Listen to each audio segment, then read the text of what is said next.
welcome to another edition of Insomniac Soup. Hello, everybody. How y'all doing up there in the tube land? What's going on? Not much breaking celebrity news. I mean, I was checking the hot sheets and let's see.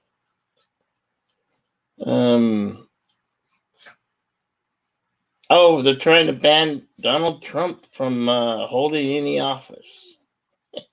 No. Well, we don't like politics here. Hey, Day Doug, what's going on?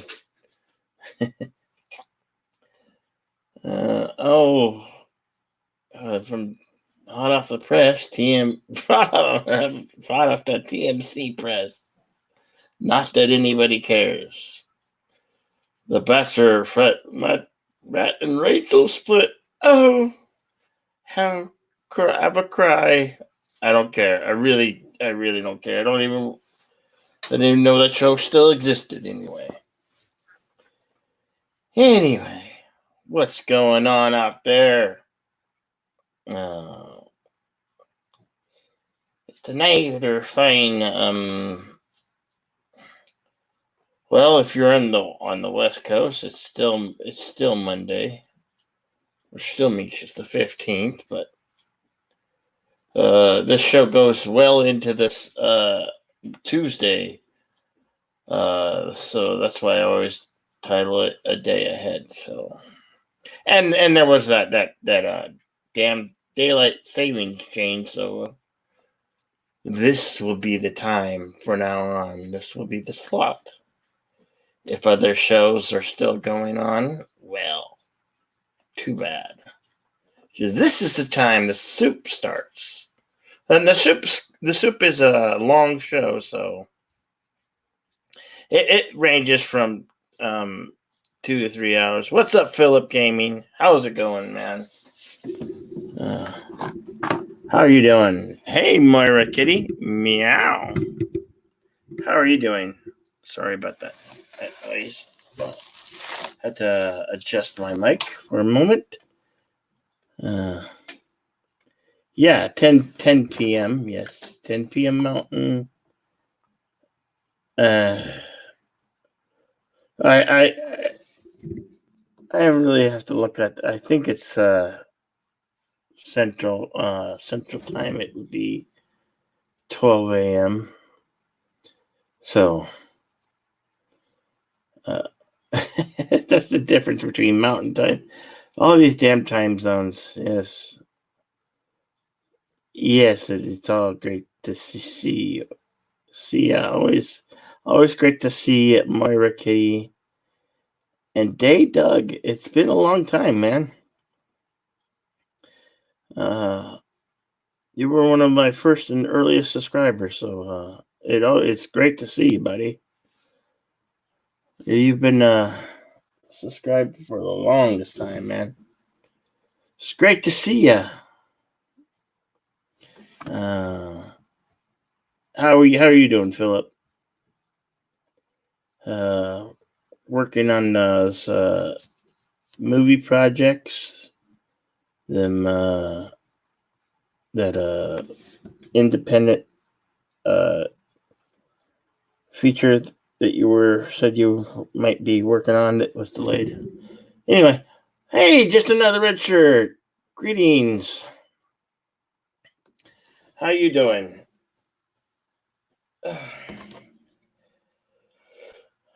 And the Snyder Cut comes out this week at the end of the week. A lot of people be doing watch parties, but that's a long film to be watched. I mean,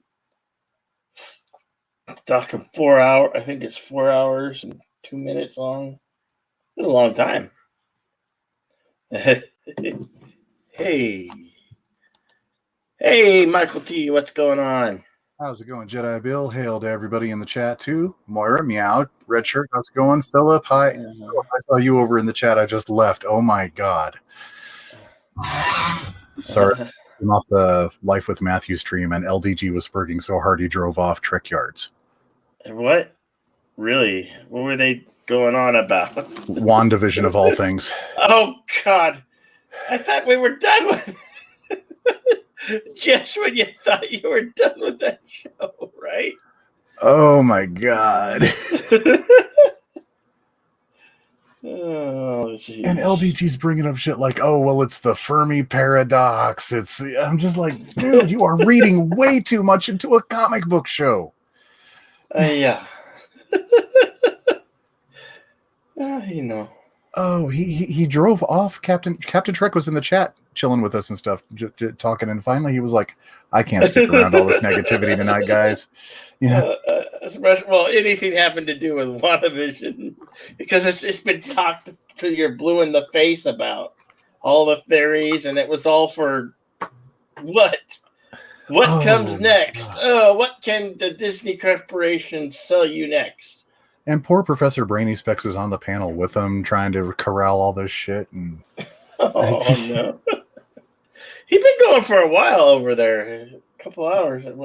He started 2 hours ago. Mm-hmm. And Matthew's got his camera on, and you can tell he's got like this barely contained malicious glee at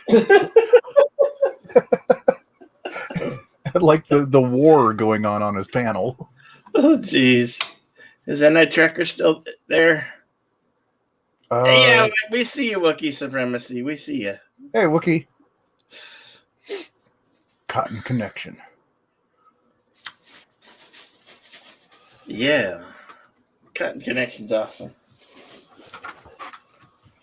Oh, my good Lord. So how are you doing tonight? Oh, excellent. Excellent. I was over on Geek Blend earlier before checking out the Live with Matthew thing, and you are currently talking to the reigning defending champion of Monday Night Trivia on the Geek Blend. Oh. Nice. That is, out of the past 3 weeks, I have won 2 of them. Yeah. I think I threw up so many points that they're thinking about changing the format of the show. We have to be in teams now. There was an interesting question of Trek this last Saturday. I saw that one. That was actually really good. That was excellent. That's great that he's... The Bird versus LDG, yeah. Yeah, yes. Bird seemed rather slow on the draw on answering. Hey, you know what? I give him credit. I only got like a third of those questions right. That was some deep cut Trek lore questions that came up, and I was like, wow.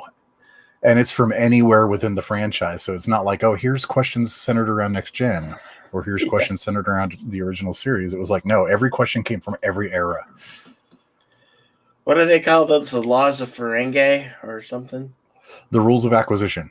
Rules of acquisition. What's the third one? I don't freaking know.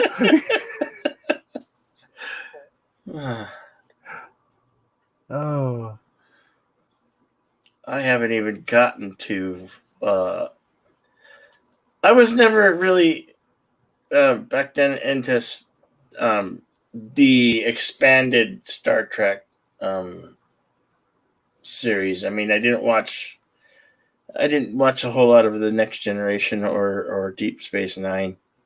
Next Gen was how I was introduced to it, and my dad had VHS tapes of the original series. Hey, Slasher McSplitter, what's going on, man? Great to see you here. Great to see you.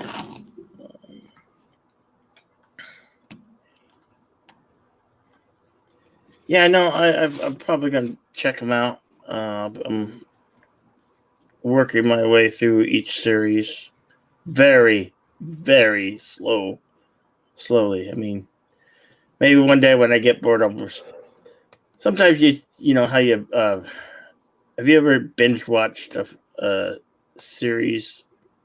Almost constantly anymore. That's how I consume them. Yeah. I'll usually do like 4 or 5, like when they're the long ones, when they're 42 to 55 minutes long. You know, most you can do is 6 or 7. In one it's like a shift at work, you know, when you're saying 6 or 7 episodes, that's, you know, 7 hours right there. Right.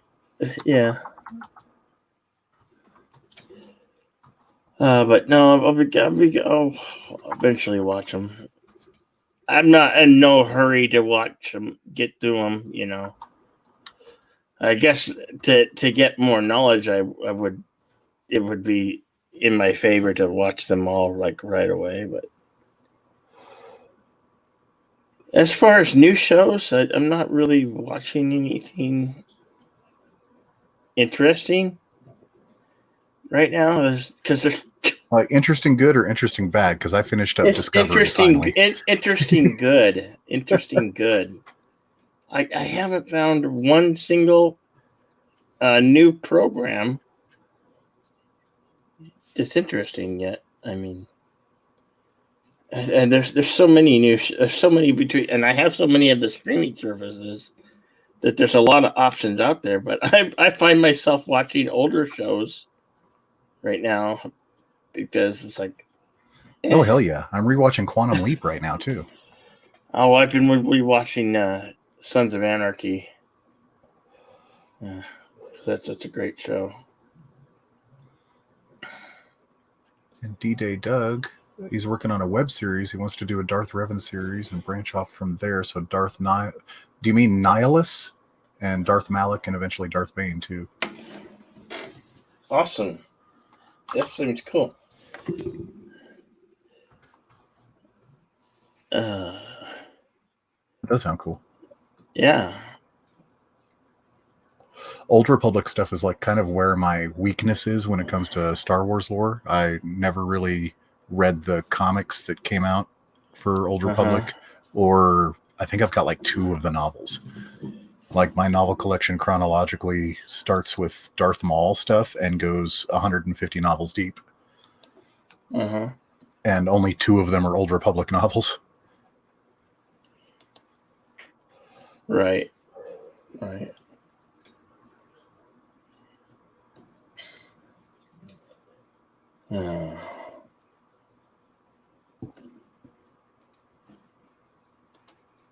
I only have watched I read the Dark Horse comics and a few of the novels like Timothy Zahn's Heir to the Empire. Oh yeah. That series. Well, if it's easier to consume, like all of the ones that I'm aware of are available on audiobook too. Oh yeah, now back when they were new, there wasn't a whole lot of availability on audio. There wasn't Audible. There wasn't Audible.com back then. There wasn't all the stuff that you can get from Amazon. Hey, Sir Spade Sam 7. How's it going, my friend? Say that 5 times fast. Sir Spade 7. He's an awesome gamer and YouTuber. And wow, man, I've seen you like. I think you're close to 1,000 or at 1,000. I remember when you were just started up. That's awesome, brother. That's awesome, man. You're doing so well over there on your channel. He says 696. Which I don't know if that's a number you say nice to or not. Sounds complicated, but fun. Well, that's still a very, very good job. You're on your way, man. You're on your way to 1,000 and beyond, right? That's the magic number of. Well, I think that's kind of a goal to set if you want to become,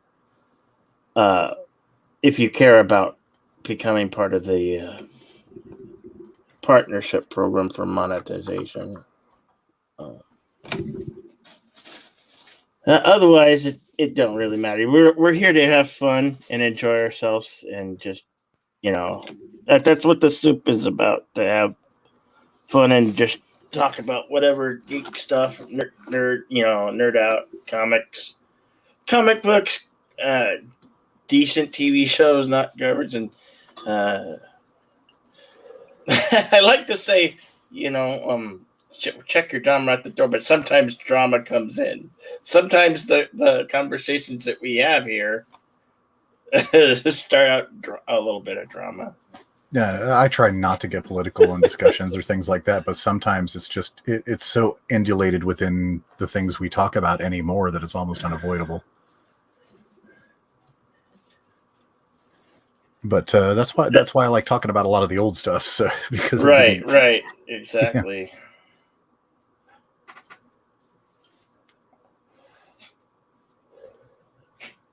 Yeah. I heard you had a great show just early this morning. Yeah, ran way longer than I normally do. I try to keep it nice and tight to 2 hours, but Captain Trek actually confirmed the proposal I talked about or last week about he's going to start taking Mondays off.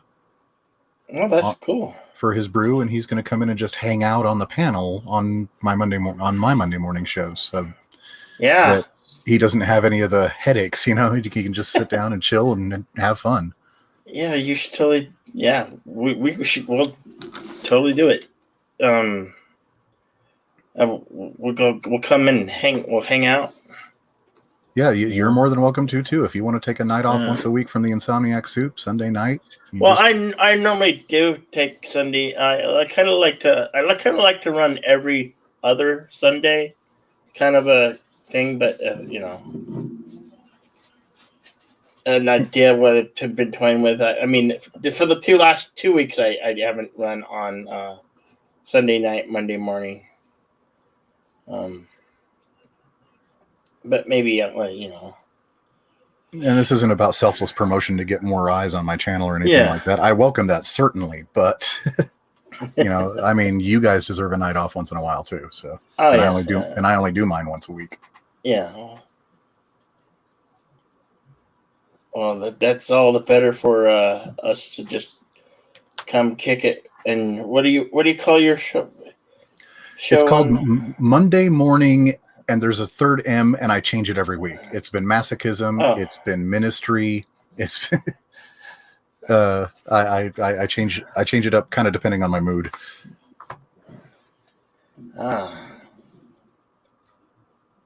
Yeah, it's pretty easy to spot. It's the things that it's the picture of the desert that has the 3 black M's over the top of it. Right. I've been keeping the episode numbers straight at least, but I will end up calling it a different thing each week. That's cool. It's awesome.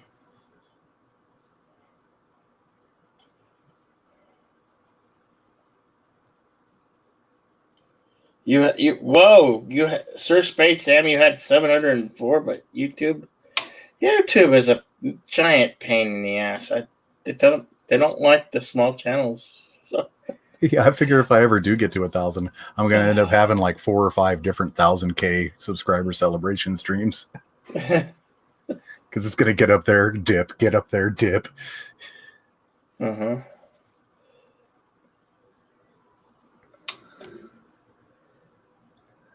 And does anyone have Hulu? Yeah.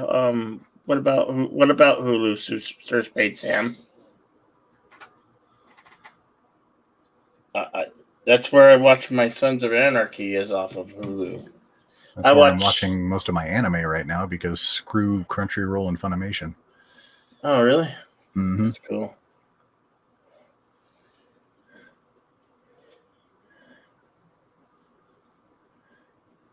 Watch Alchemist Cookbook. What's that about, Sir Spade? Sam?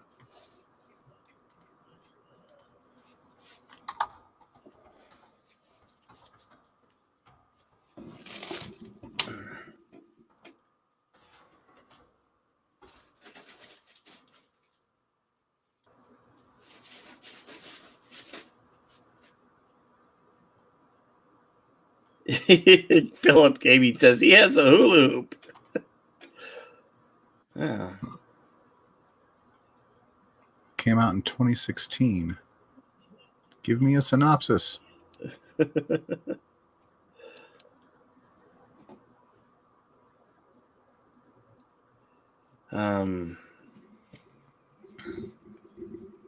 We'll check it out. Let's see. According to the IMDb, suffering from delusions of fortune, a young hermit hides out in the forest hoping to crack an ancient mystery, but pays a price for his mania.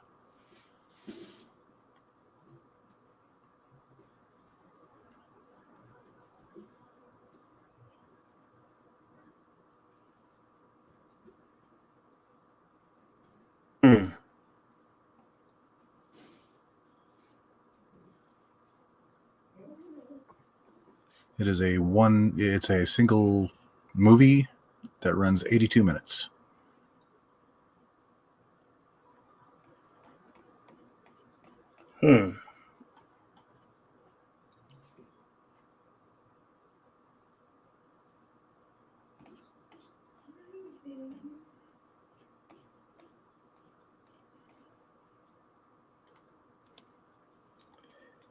Well, definitely have to have a look at that.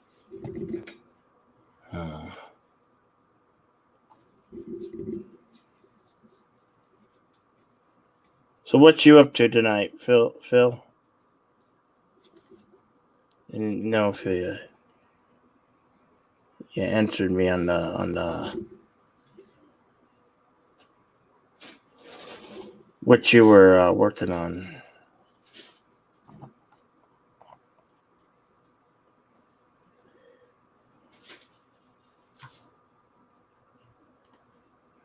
Well, yeah, most of it's controlled. Yeah, that's true, Doug. Most of it is owned by that freaking corporation, the House of the Mad House of the Mouse. Yeah. Yeah, but it's just their distribution rights for the stuff that I'm watching, not stuff they made. So right.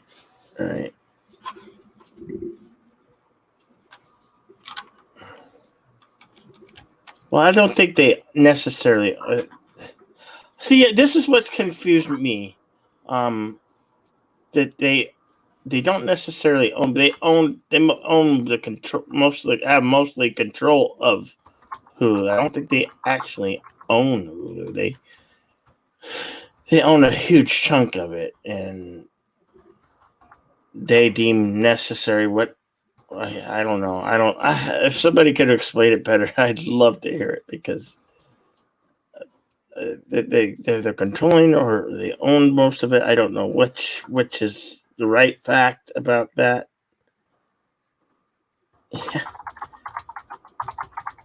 It's I don't even know how good is. I have the ESPN Plus because I pay for the package deal with the Plus, Disney, and Hulu, but and I've been wanting to drop Disney Plus because I don't watch it. The only thing I'm going to be watching on Disney Plus is the one I've been waiting for, is the Falcon and the Winter Soldier. I'll be checking it out too, but I will be obtaining it via other methods. That's supposed to be this week too, I think, Friday. Wow. I think the first episode's up Friday, yeah. Friday, and wow. So there's that and the Snyder Cut all the same day. Jeez. There'll be plenty to talk about after that. The bad thing is I may have to put off watching the Snyder Cut because I want to check out Godzilla vs. Kong and Mortal Kombat as well. Mm-hmm. So I'm going to wait till all three are out and then get like the free week. And hey, welcome, Snowdub. I noticed you were popped in here a while ago. Still up. Star Wars were easy, and you forget was. dealing with experts. Yeah. Oh, okay.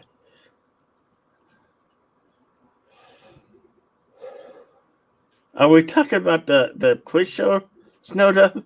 Yep. Oh, okay. And shut your pie hole, Wookie.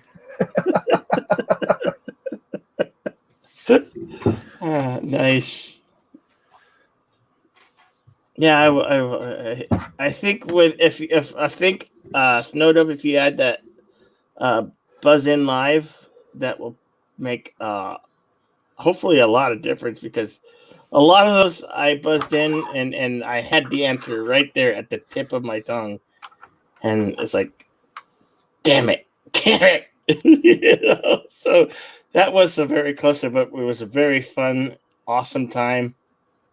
Snowdub, with that, I'd have destroyed you all. Then again, my confidence is pretty high after tonight. So yeah. Well, see, there was categories like it was sci-fi and fantasy, drama, comedy, Star Wars, and horror. So and I'm like, when it comes to horror, that's my nest egg right there. I mean, I got 48 years of horror films on my brain. Well, and I've literally been watching horror movies since I was 8 years old. Oh yeah. When you're getting into video pop culture, that whole thing, that's my bowling alley right there. All 5 lanes of categories that you guys are there. I own all 5 of those lanes. I remember trying to watch Children of the Corn, and there was a scene when where the guy's putting that guy's hand in the blender, and like, my dad's son, she's like, oh shit, no. But I've already seen the problem was I already seen it, and like, oh Dad, I wanted to really watch that. God, I can't even remember like the first horror movies I saw as a kid. I was still very young upon seeing the first like Nightmare on Elm Street stuff and Friday the 13th things, but I can't remember exactly what the first one was that I watched.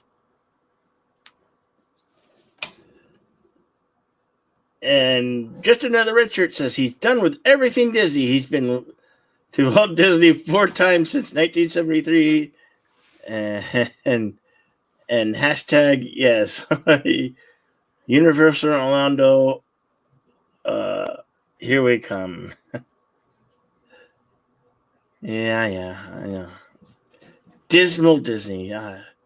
Clownfish TV puts it always better best. I always put the good, dreadful news coming out of House of Mouse, And puppet lives matter, right, Snowdub? Cotton is a color. Yes. Cotton is a color.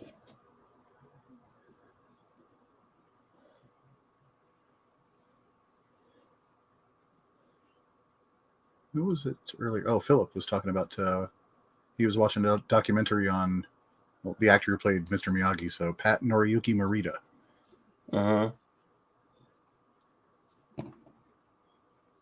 Yeah, he died some time ago. Well, he was in a lot of good stuff too. Like Karate Kid's what he's known for, and what really shot him up in as far as like recognizability. But like he was all the way back in like Bridge on the River Kwai and Tora Tora Tora and things like that too. Right.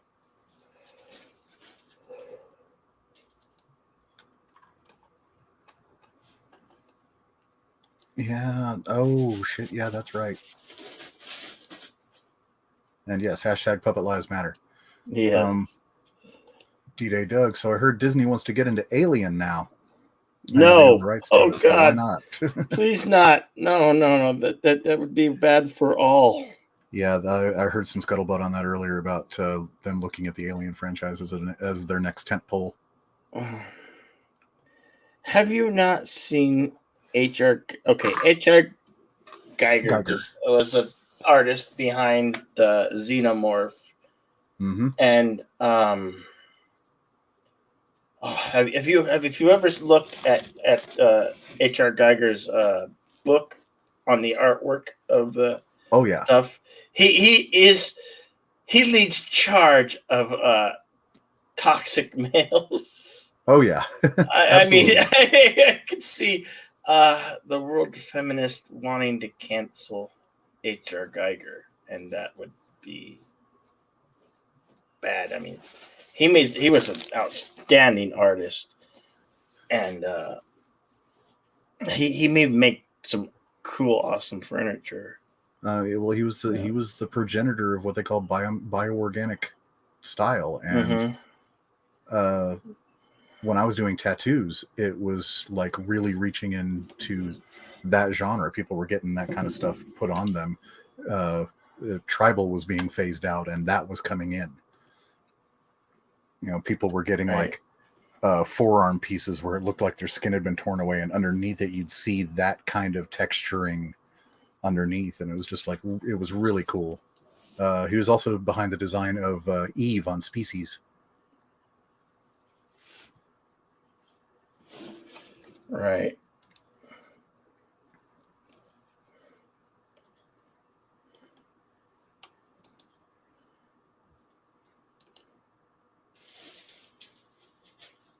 He was he was crazy as shit, but he was a fantastic artist. Mm-hmm. Like he took things in a direction that like nobody really thought to go at the time, and then ever since then there's been so many emulators. He was a pioneer. Yeah.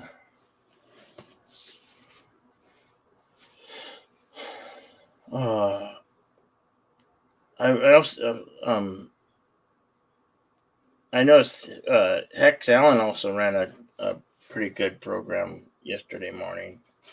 Oh yeah, that was his first stream. That was his first stream? Yep. Awesome. Good night, Philip. Oh, you go to bed? Okay. Good night, Philip, man. See you around on the next one. The soup will be here the rest of the week through Saturday. Yeah, Hex has been on quite a few. That was the first one he ever ran himself with that clickbait title of No Chill, and he had a lot of fun though. Yeah, that's cool. That's why we do this. Voice our opinions, and just to have fun. That's what doing this is. Awesome. Oh yeah, and you meet a lot of great people along the way. And it's exactly how I started. As like I was invited to several streams and jumped on as just like this new guy in Comicsgate and / the Fandom Menace, and got to come on a few lower streams and kind of worked my way up. Got invited, or I got recommended via Rosetta over to yours and Captain Trek streams. I've been hanging out with you guys for a while now. It's been a lot of fun. Started up my own, and where worlds have been colliding. It's been very neat introducing like Fandom Menace people to the works that Comicsgate people are doing, and vice versa.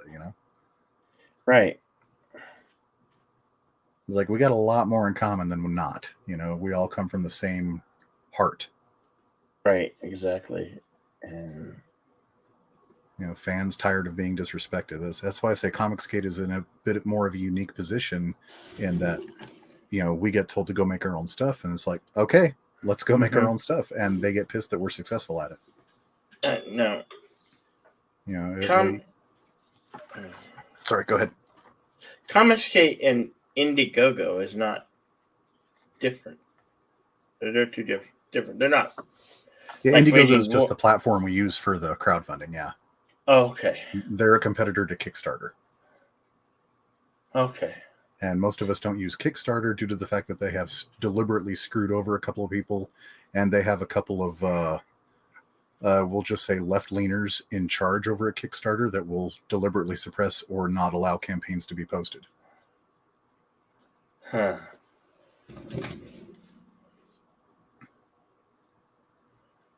One of the biggest things that you'll see on places like Twitter and stuff like that regarding people who don't know any better. Like somebody will genuinely ask, "What is Comicsgate?" And like out of nowhere, like one of the first responses you'll see, "Oh, it's an alt-right hate group that organized to keep diversity out of comics." And it's like, no, that's exactly not what it is.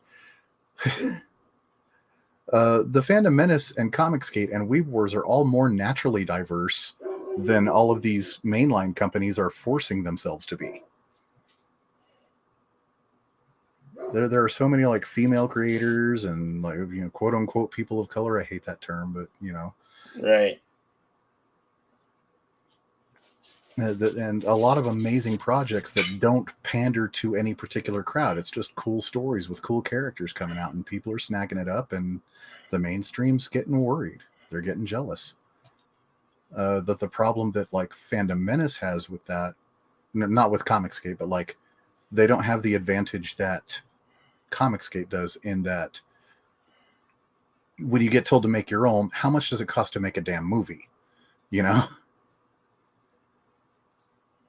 You know, I'm willing to bet there's quite a few Fandom Menace people who have some really cool script ideas or things like that that they could put up. And I'm willing to bet that amongst all of the people, there's all kinds of people with movie making experience and things like that. And you can get them all together and make a movie that's just straight up badass.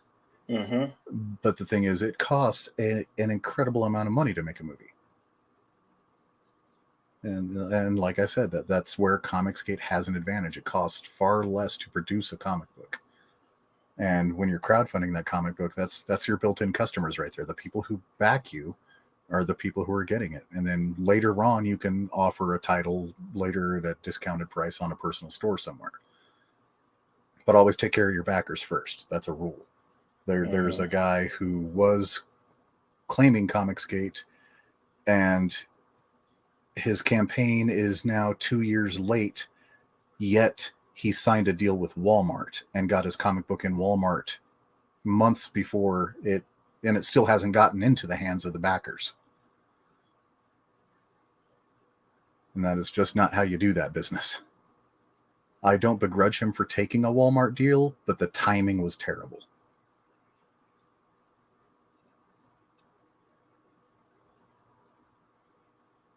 And the books are already on clearance at this point for 50 cents a copy. So, I mean, I can't see that had gone too well for him. Yeah. No. And Just Another Red Shirt pretty much sums it up nicely right there. Oh, yeah. It was a bunch of comic fans and creators that banded together to defend quality in comics from woke leftist nihilists that want to use successful comic characters for their own ends.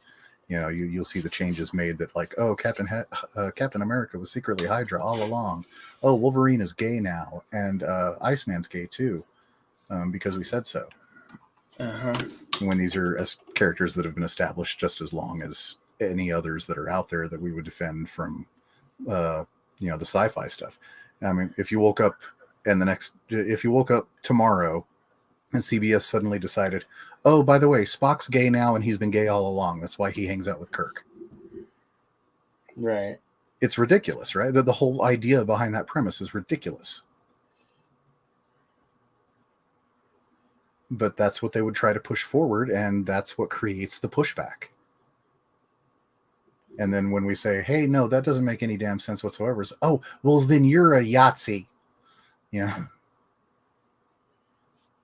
And we all collectively, around 5 years ago, got tired of being called names.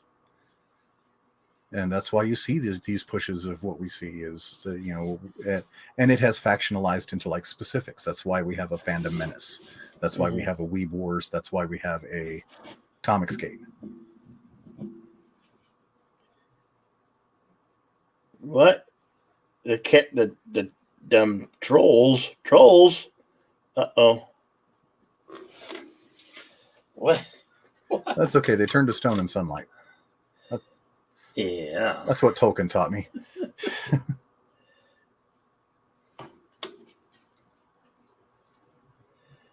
And how would you know about trolls being? I mean, trolls are always out there. Yeah, they're ubiquitous. They're everywhere.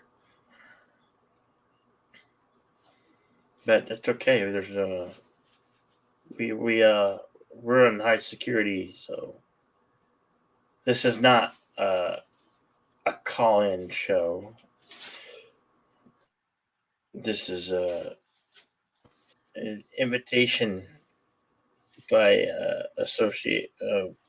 by friendship association, more to speak.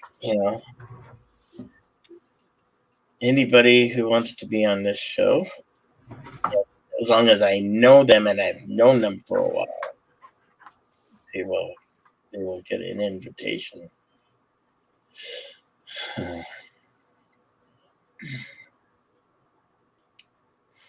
You doing some work tonight, there, Michael? Tonight, no. This has been like Sunday night starts my weekend.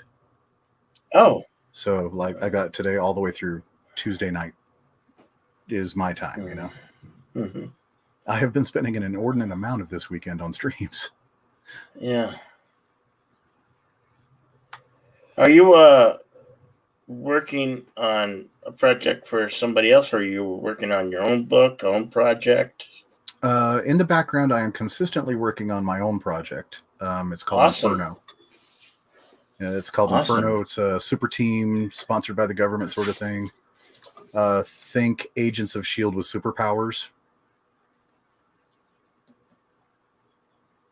With a little bit more side stuff thrown in on that. But I have been doing other work for other people in the meantime as side projects too. And also, like, I've got a couple of things that I do just for fun for me, like that Federation Starship design that I showed you guys. That I'm just doing that to have fun with it. Cool. But just recently I did those pinups for Rosetta. And coming up on, God, is it Friday? Yeah. Coming up this coming Friday or next Friday, I can't remember which exactly. We're doing a art auction on one of the Comicsgate channels. Oh, awesome. So people will be able to bid on some original art and stuff, and I'll be submitting at least one piece for that.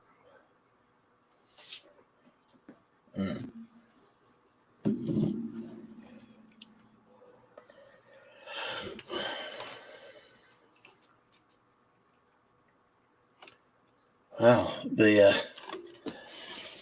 they're still going over there at Matthew's Pub. Are they? Yeah, yeah. Oh my God. I felt bad for freaking Captain Foley. Like, he went in there, he was saying hi to some people in the chat, and then he was like, okay, I can't take the negativity anymore.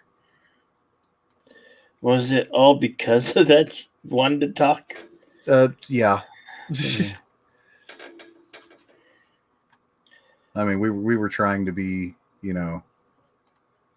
congenial in the chat with him, but all of his the panel was just loud and angry, Yeah. Well, not angry, but everybody's trying to make their points all at once. Yeah, I know how that can be.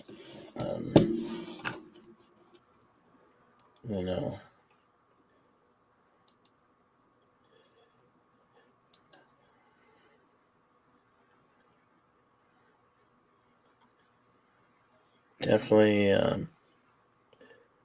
Looks like he's winding it down. Yeah. Oh, we might get raided. Some folks might pop over here. You never know. I know Andrea was on the stream earlier, but I think she said she was going to bed. That's good. She hasn't been sleeping a lot lately. She's been on the move. Quite a bit, yeah. She's been busy. I don't want to see her push herself too hard. People get on a tear and then they kind of build up expectations for themselves that. Well, she's done. I mean, the community and just on her own has exploded. Her channel has exploded. She's got to 131 subscribers faster than I certainly did. I mean, she's been at it since January, and she's at 131. So it's twice as many as mine. Shit. I mean, and I'm not begrudging her that at all. I'm just having fun. I kind of feel bad for Captain Trek because he is constantly worrying about those kind of numbers, and I'm like, man, just run the stream. Ignore it. Yeah. Just run the stream and have fun, man. The people will find you. Yes, that is true. Oh shit, Red Shirt, I'm sorry. What's going on? His internet speed's cropping out on him. He's like 2 to 5 minutes behind at any given time on the stream, so he can't follow the conversation. What? Oh my. Excuse me. That is... A lot of people have been having internet woes today. I wonder if everybody's going through shit, what's our company? I don't know. Are you in Texas? No. There's a lot of one of those Texas-based Comcast, CenturyLink. That's who I go through. Yeah, you're turning in just another Richard. Okay. I'm gonna type it in the chat in case he can't hear us vocally. Good night, just another Richard. If you're heading off, if you gotta have an early day, I know this. Well, I went on early because, the time change, right? This time on at 11. Yeah. You're right on time. Yeah, I mean, I'm on time because I don't ever change time. The rest of the country who does that daylight savings, Well, it's automatic in the computers and phones, though. Okay. No, I had to go on earlier because I had in November when the clocks changed to I had to change it to 11, and now that the clocks are everybody's on the daylight savings, you set your clocks back, and it's weird. It's this has been going on since the 50s, and what is the purpose of it all anymore? I got dark there at the end. What? So that got dark at the end. Yeah. What's the purpose of it all? What's the purpose? No, well, yeah, taking out of context for sure. But yeah, I would be totally okay with abolishing daylight savings or whatever the time's at right now. A lot of people would. The whole thing where time is right now. Mm-hmm. Lock it in there and then don't ever change it again. We don't need to do that crap during the winter anymore. And I'm not going to say it's because nobody farms, because that's an ignorant ass statement. If nobody farmed, you wouldn't fucking eat. Yeah, Doug, I don't like in CenturyLink either. That's why I dropped them. Well, going that's CenturyLink does it through what's the telephone line called? What do they call? Damn it, I can't think of the name. Landline? No, not landline, but they run it. They run their modems, and you have to rent theirs, and you can't buy. It's virtually impossible to find their type of modems. There's a name for it, and I can't think of it. Where I'm at, you're allowed to get your own modem, but you have to password it to their stuff. Or not modem, but router.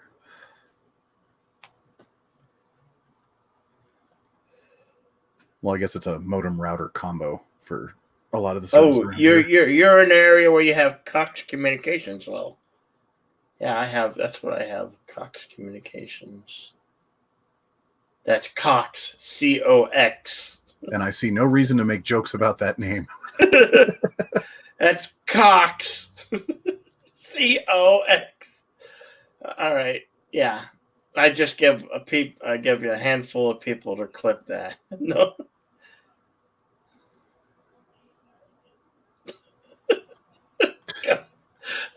You really do gotta watch what you say. Anything that you say over the internet will be used against you in any court of law or any, you know. If I got any skeletons in my closet, say I wanted to become a politician, which I'll never will. Just look at my past streams. Like Bill Clinton was terrible, but at least I kind of respected him for owning the marijuana thing. Uh-huh.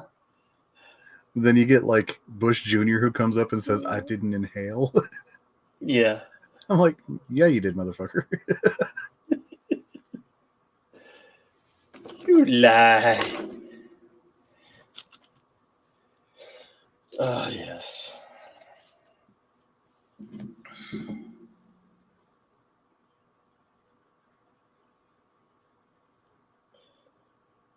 Oh, interesting topic.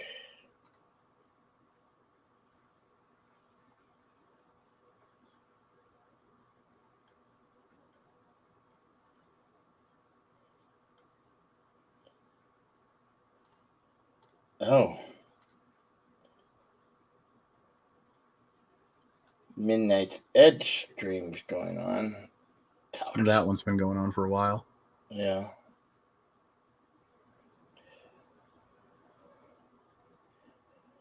There's a lot of talk about the Bill Burr. I guess that's trending, still trending. No, they've been looking to cancel him for a little while now, honestly. But he doesn't give a shit about cancel culture, so I don't see it taking effect on him.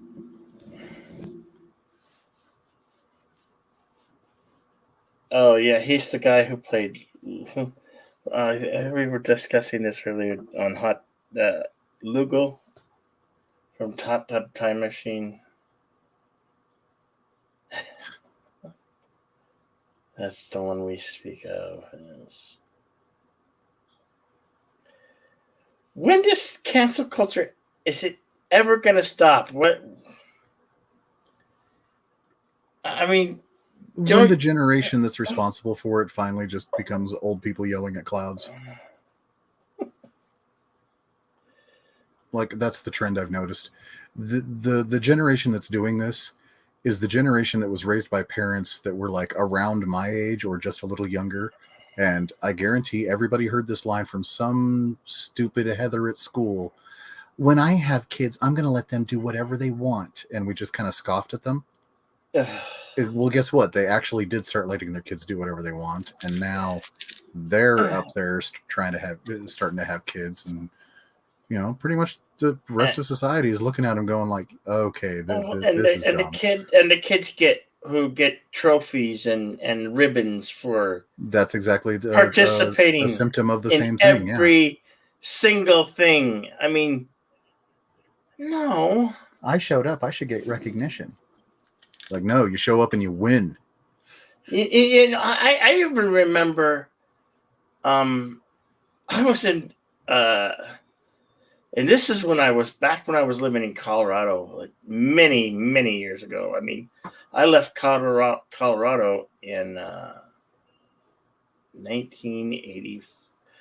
I left Colorado December of 1984 and moved to Salt Lake City, Utah. But the story I'm trying to get to here is that I was in a golf tournament. Yeah, I once played golf, and we're in a tournament, and I think we got little trophies for participating. I don't know. I can't remember everything about it, but I think that was one of the times where I don't know. I remember getting a trophy for just participating or something. Or doing something, and I was horrible, and I'm horrible at golf to this day, and I don't play golf, What was it I was seeing? There was like a group of school districts somewhere, not 100% sure where this was, but like for Pee Wee Soccer League, like kids 8 and under soccer league, when the team has scored 2 more goals than the opposing team, the leading team has to lose a player off the field. Like to keep it fair, so the kids' feelings don't get hurt from losing or something like that.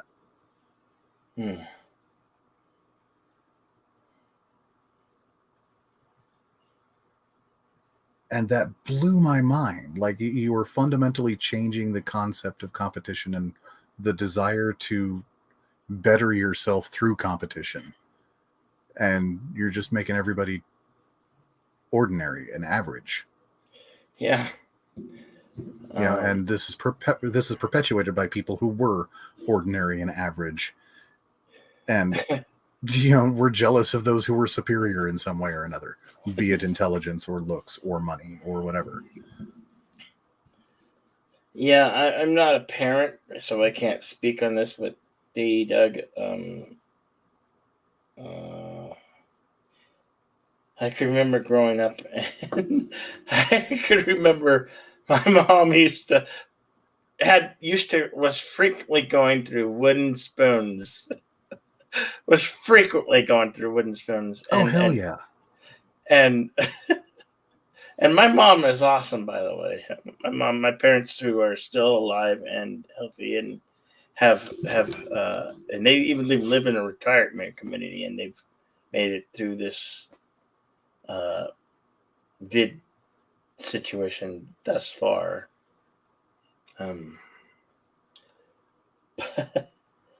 My dad used to have a back brace belt that he used to whip my ass. Damn.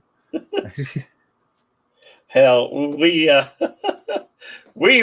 my generation rode in the back of pickup trucks with no seatbelts on. We rode bicycles with no helmets. Oh, hell yeah. We did that or no pads. To quote unquote go to town on the highway for an hour. We were riding in the back of the pickup, Granted, back then the speed was 55, but well, it's like riding in a small compact car, like a 4-door sedan. You have like a lot of people in there, like more than you should. We used to do that, So yeah, you got to discipline your kids every once in a while. I'm not saying beat them, but if I swore growing up I got a mouthful of soap or a good spanking if I raised my voice, and there's consequences for actions. Right. In fact, there's a comic.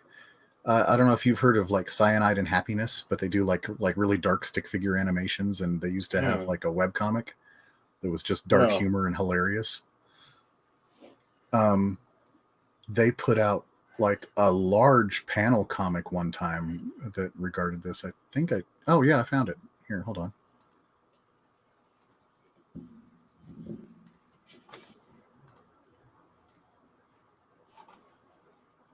There we go. Sharing it to you now. Yep. Yeah, and here I can read it out. Hey, Dad, I got an F in the spelling bee and a participation award. I did good, huh? No, kid, you did absolutely dreadful. Huh? See, despite what everyone at school is constantly telling you, you aren't special. You are special to me because you're my son. However, you aren't special to everybody else.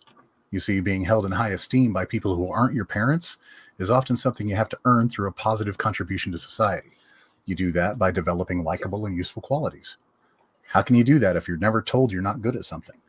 This is the problem with kids these days. Everyone thinks they're entitled to something because they took part. You're not encouraged to put effort into anything because you're still going to be told you did good no matter how badly you do. Oh, well done for trying. It doesn't matter if you were the worst. You did great. And just because you participated doesn't mean you deserve a treat. How does that promote the desire to develop a skill set? All that results in is a society full of imbecilic, narcissistic muttonheads who think they're too cool for stuff like spelling. Do you see? Do I get an award for listening to you? Eventually, yes. The true award will be a proper education and understanding of the world, and with that, the true respect of your peers. How about ice cream? No. Wow.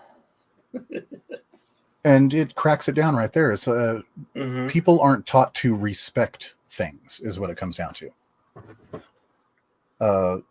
Respect the development of a skill set. Respect the expertise that other people have because they dedicated to that skill set.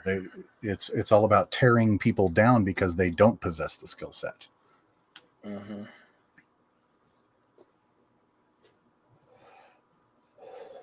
No.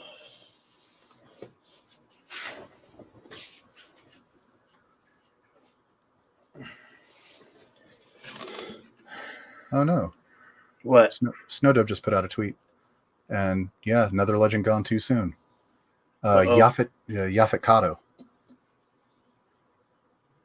He was an alien. He was the black guy in Alien. He was in quite a few movies, but I remember him most from that. Yeah, I know. Wow. I guess he passed away today. Huh. Damn. Yeah, he's the one. You know, every time he says right, that guy. Trying to think what else he was in.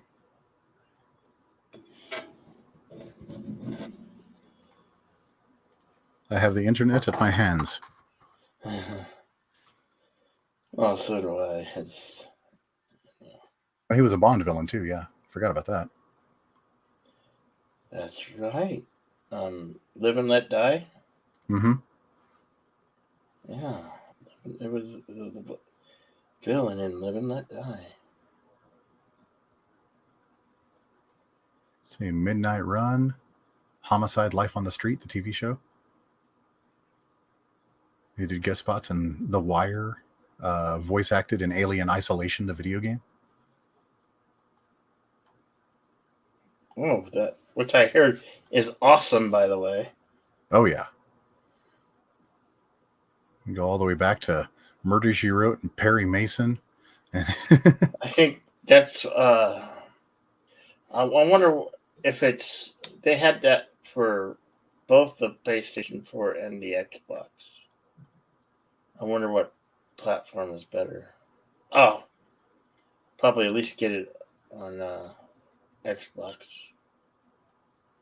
I think I'd go for PC now that I've got one that I know can handle it. Well, eventually. And he was back in the Big Valley in the late 60s. And Bonanza, Hawaii Five-0, the original. Gunsmoke. Then Live and Let Die. And after that, quite a bit more TV roles. Doctor's Hospital. Raid on Entebbe. Blue Collar. Then he hit it in Alien. Mm-hmm. And then guest starred in like Fantasy Island, A-Team, For Love and Honor TV series, Hill Street Blues, Alfred Hitchcock Presents. Oh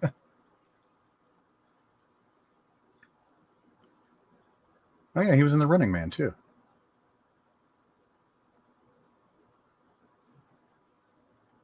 Murder, She Wrote. Oh yeah, that's right. He was in The Running Man. Mm-hmm. Damn. Yeah, I remember that. That's another kick-ass toxic male movies. Yep. Why in the past 6 to 7 years have they been? Well, most recently in the last 6 years, they've been canceling everything male. You know? Well, it's because they're judging everything that's ever come out by their current standards, which don't amount to shit.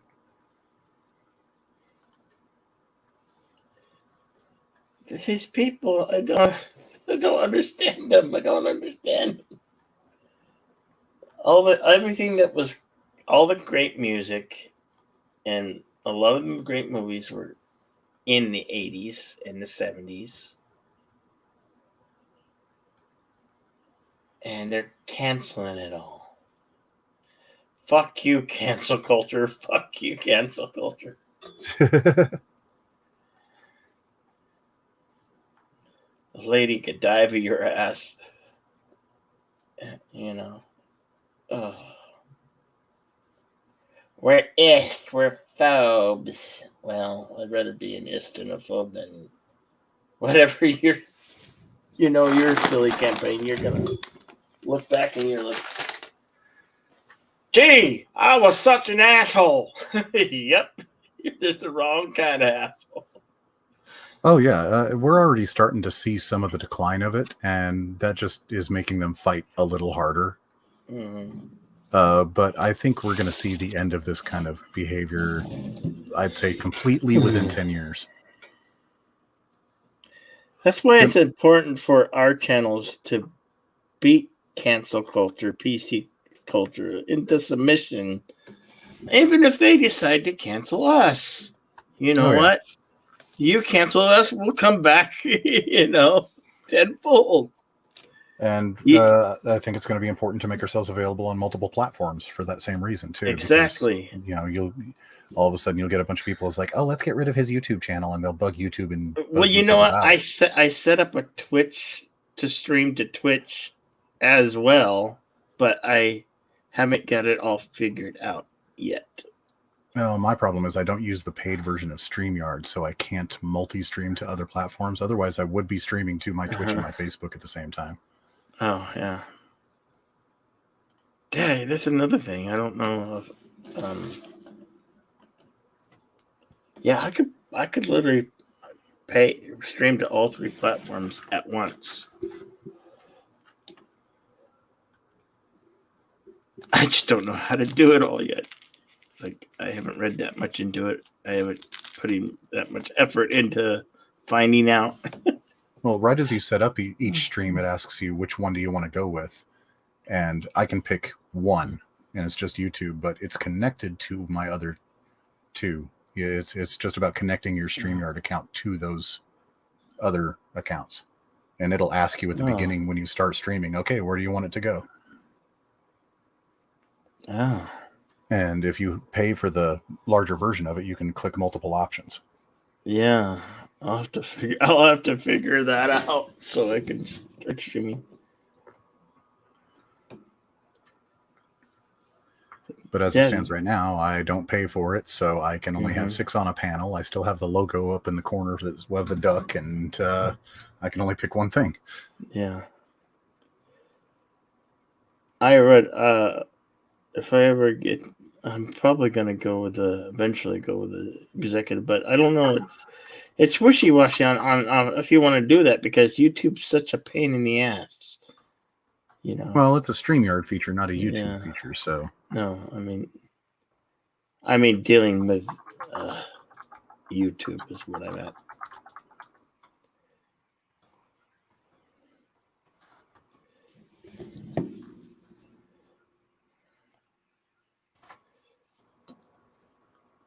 Who here likes the Wicker Man movie with Nicolas Cage? I know it's a terrible movie, but the Wicker Man is one of those movies that's so bad it's good, like The Room. I've only ever seen it once, and it was terrible, and I don't want to see it again. But you're right, terrible in the way that it makes you laugh, not just go, ugh, this is dull and boring bad. It does make you laugh. It's that bad.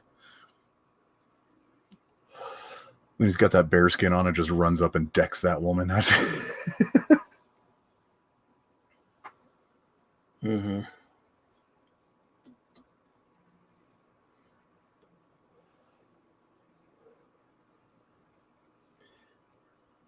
I have seen my fair share of bad movies. Well, like I said, I'm a horror fan, and a lot of horror movies, by their very nature, are bad movies. Uh-huh.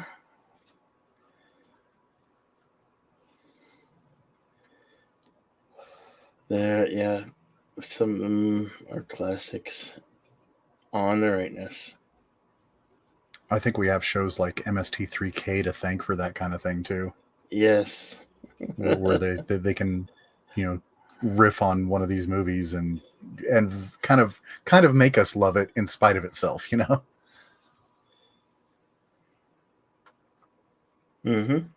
I will say some of those bad movies I've tried to watch after I've seen the MST3K episodes, and without that commentary, it's not the same.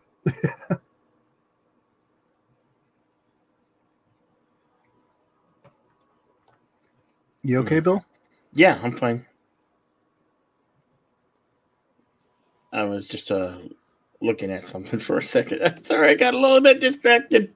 You opened your porn tab again, didn't you? No. Yeah.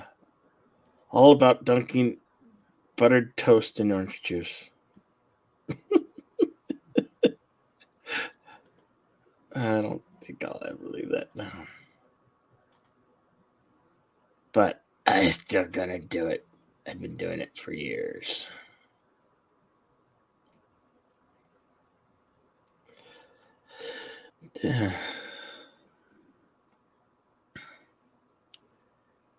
Bad action martial art movies? Hell yeah, Slasher McSplitter. And that includes the 80s classic ones, because let's face it, those weren't great movies, but they were awesome action movies. My name, I just recently noticed that My Name is Bruce. You can watch it on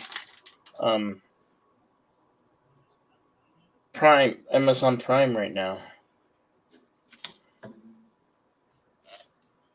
Yeah. You can watch My Name is Bruce. That's had one that had martial arts in it, and it was kind of. Weren't there 3 of those? My Name is Bruce. Oh, yeah, My Name is Bruce. They Still Call Me Bruce, and or something like that. I might be confusing them with westerns. Oh god, it's been so long since I've seen any of those. Holy crap! I don't know.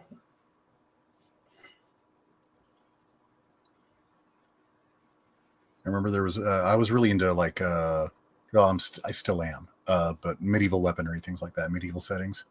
Oh yeah. But I always liked seeing like medieval stuff brought to the modern age in the vein of things like Highlander. Oh hey, here's these guys running around the city with sword fights, and there was a really, really bad movie that was still a hell of a lot of fun to watch. It was called Ring of Steel, and it was about high-priced cage fights, basically, but it was dudes using swords instead of standard cage fighting. And it was hokey and dumb, but a hell of a lot of fun, because apparently the guy who made the movie was like he was a professional fencer, and so he brought that into like the training of the actors and things like that, so everybody knew what they were doing when they were handling the weapons. You know what, I was seeing I don't know if it was I think I seen it on Facebook. They're trying to make lightsaber fighting an Olympic sport. I heard about that. There was a thread that I seen on there, a really cool one of just they were acting. They were it was it's a fencing society who compete, and they're trying to get lightsaber duels an actual event. How cool would that be? I mean, you get that, if any fencing society does that and gets it on as an Olympic sport, hell yeah, I am all for it. Like, yes, I think they've come pretty far with it just as is. There's actually an academy in Europe you can go to learn the 7 different forms of lightsaber combat. Really? Wow. Yeah. As a matter of fact, during like one of the like quote unquote real fencing finals to get for the Olympics, they did an exhibition match bringing in 2 of their master students. And watching those 2 go at it with lightsabers was just great. And they used like the combat ready ones, the ones made by like Ultra Sabers and Saberforge. Not the not the prop ones that a lot of people will get. Like I've got the $150 Anakin's lightsaber here. But the ones you get from those places can run up to like $500 because they're built to actually whack each other with. Yeah, right. They're combat ready, so to speak. Now you can convert the Masters of the Force line into combat ready ones. A lot of it has to do with what the blade is made of. And Slasher McSplitter is suggesting a movie called Miami Connection. Has anybody heard of it? And no, I haven't. But here I am at the synopsis. And I just want to tell you, just from the synopsis, I want to watch this. Really? Okay, that's it, Slasher McSplitter. You need to do a watch party. The year is 1987. Motorcycle ninjas tighten their grip on Florida's narcotics trade, viciously annihilating anyone who dares to move in on their turf. Multinational martial arts rock band Dragon Sound have had enough and embark on a roundhouse wreck wave of crime-crushing justice. When not chasing beach bunnies or performing their hit song Against the Ninja, Mark and the boys are kicking and chopping at the drug world's smelliest underbelly.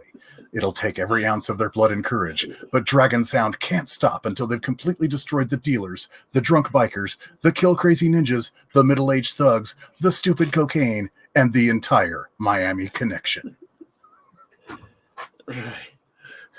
Yes. That sounds beyond amazing. Yes. Hell yes. Yes. That all of those adjectives to describe like each individual noun, like motorcycle ninjas, multinational martial arts rock band. I need to see this now. Yeah. Okay, this is weird. What's that? Hold on, I'm going to share this screen. Okay.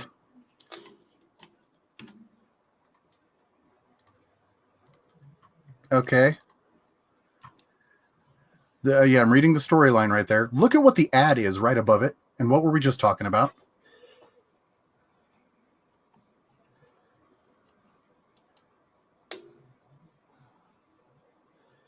Whoa. Holy shit. How fucking eerie is...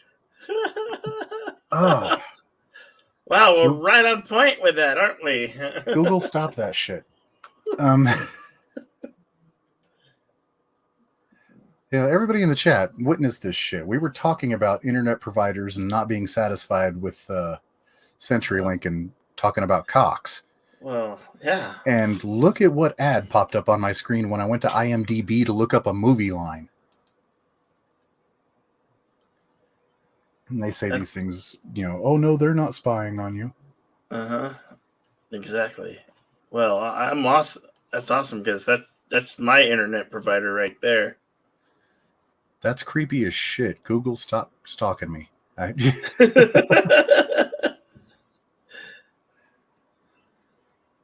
That's fucking nuts. I'm not comfortable with that at all. For sure, Slasher. For sure. Damn. Come on, Matthew. All right, honey, unplug the router. Screw this.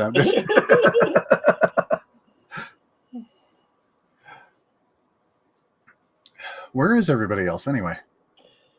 Good. Matthew ended, so looks like Matthew. The virtual pub is done. There's so many streams to go to,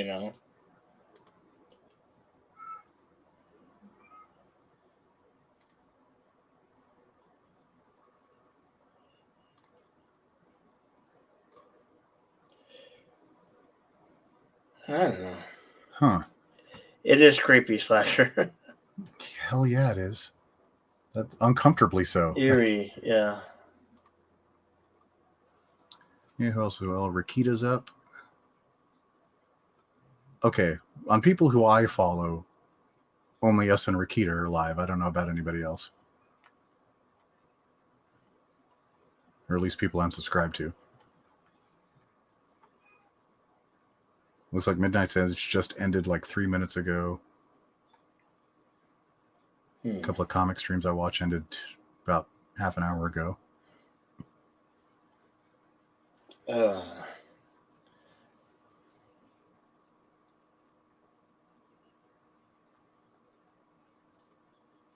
I don't always tweet. I mean, I put it out in my tweet group, a few of my tweet groups. I'm a part of so many of them now. I often forget to actually tweet out the stream.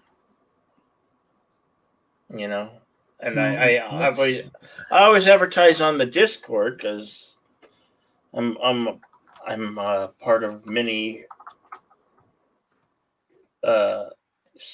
Discord servers.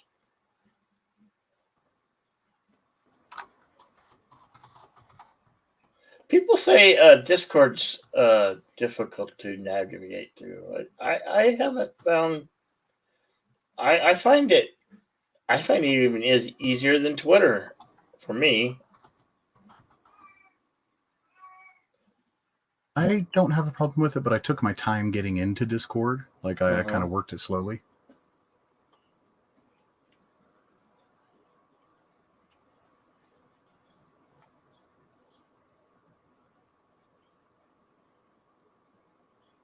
Awesome.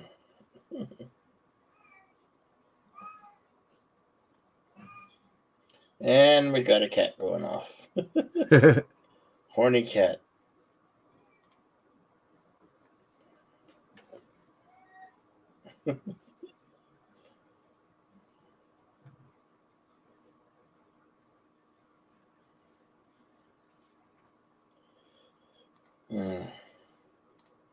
Oh, hey, somebody already liked my tweet. But if you retweet it from your account, it gets more spread. Because I imagine you have a much different, larger circle than I do. Yeah. You know, me tweeting it out hits my circle, and then you retweeting it out hits your circle. And yeah, there's overlap, but not as much as you think, you know? Yeah. Oh, what's this? Woke Grammy. Oh yeah, who watches those damn things anymore? I didn't even know it was coming so up. Boring. And Bounty Hunter Network over here after Anthony's stream. How's it going, brother? Hey. How's it going? Nice to see you here. You know, if you like it here, yeah, always hit the subscribe button, smash that like button. That's always good thing to do.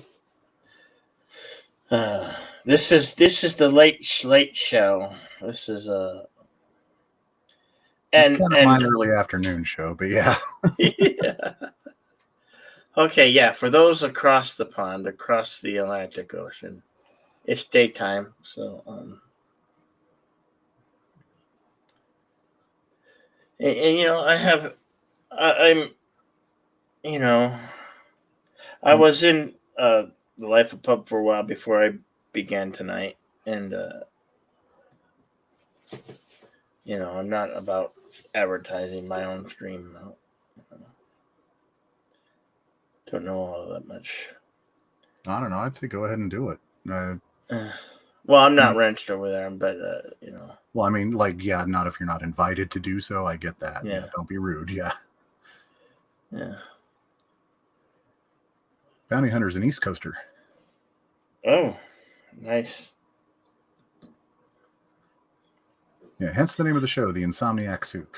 Yes, it's it's just created for insomnias like myself to just hang out, chill, talk about whatever. I mean, I've had topics in the past. Oh, I've had topics in the past. I once did a week on. Trying to do a follow up on the DC fandom. That kind of went well. I mean, I'm not so knowledgeable on DC Comics and list of characters. I know a decent amount about DC, but I'm much more a Marvelite. I mean, I haven't really been for about 20 odd years at this point, but when I was collecting comics, it was Marvel, like specifically X-Men and X-Men titles. It's just what my little young adolescent brain kind of latched onto and was like, these are really cool stories. Yeah. Well, you know, both Marvel and DC have their juggernauts. Their, you know, Marvel being Spider-Man and the Hulk and countless others. You know, and then DC with Wonder Woman, Superman, and the Green Lantern Corps. You know.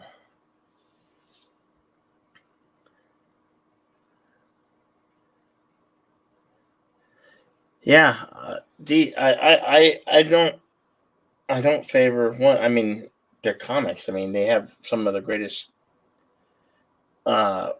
characters. Both, you know, at their, you know, and it's a shame. It's a shame that in a way that Marvel's been leading the way as far as comic book movies go.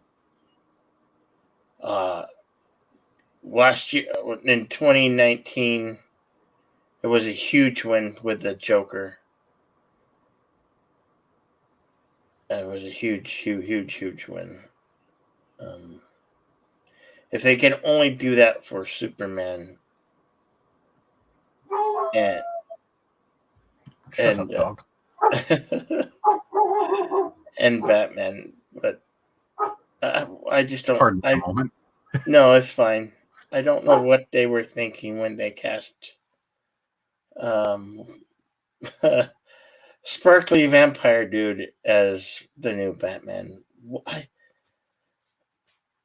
I just have to interview that casting and who signed off on why him.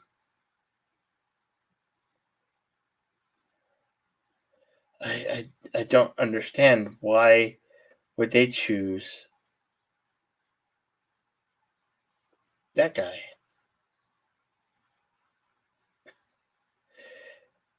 I'm wondering why they those casting and the powers that be signed off on him being the new face of the Batman. I personally think it was an extremely bad choice. Hey, Keely Child, roll tide, brother, roll tide. What's going on? Oh, we're talking about Marvel and DC Comics right now. Yes, we're talking about I have equal love for both. And I was upset at the casting decision of having Robert Pattinson as a choice as the new face of Batman. And I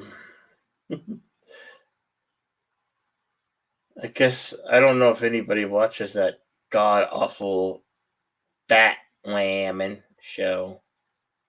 Who do they make that show for?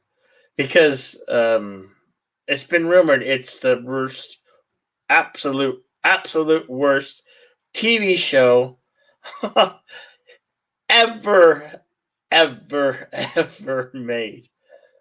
I wouldn't know because I haven't looked at it. I'm not going to put myself through that type of agony. I have I'll be honest, I have not watched any shows from the CW. Well, I almost fucked up there and said WB. WB would be HBO and HBO Max. But the WB, they once had a. Didn't they once have a network? I don't know what happened to that. Hey, Paula, how's it going? How are you doing? Are you on the mend? Are you feeling better? Yeah, you're hearing the sounds of my kitty cats. There's 5 of them roaming around this humble dwelling. It's so great to see you here, Bounty Hunter Network. I love the name. Love the name. Awesome.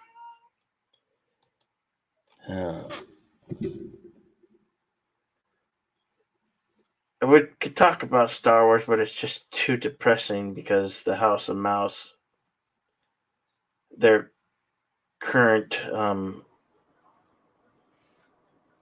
what they're doing. I mean, Dave Filoni and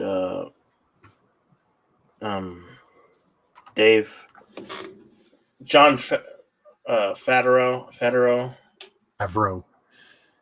yeah.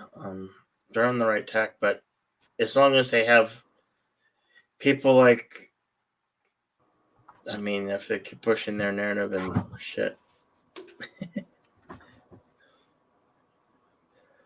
Hello, Parrothead. How's it going? And Kiwi Chow and Paula. Hey, Paula. Yeah. Yes, that's Mrs. Simpson. Doing okay. You can't sleep. Well, you come to the right place. We are been going strong for a little over an hour and a half, and this is the late stream. Sparkly Vampires Part 3 win. Yeah. Maybe 500, maybe. Yeah, I was going to say, if Bill has a say, never, but he doesn't have a say in this, so. And Bounty Hunter has got to get going. He's tired. I get it. 2:30 where you're at, brother. Okay. Well, thanks for stopping by. Remember to smash that like and hope you like it here enough to come back. So maybe if you want, hit that subscribe button. And really quick, Bounty Hunter Network also runs a gaming channel. On awesome. YouTube.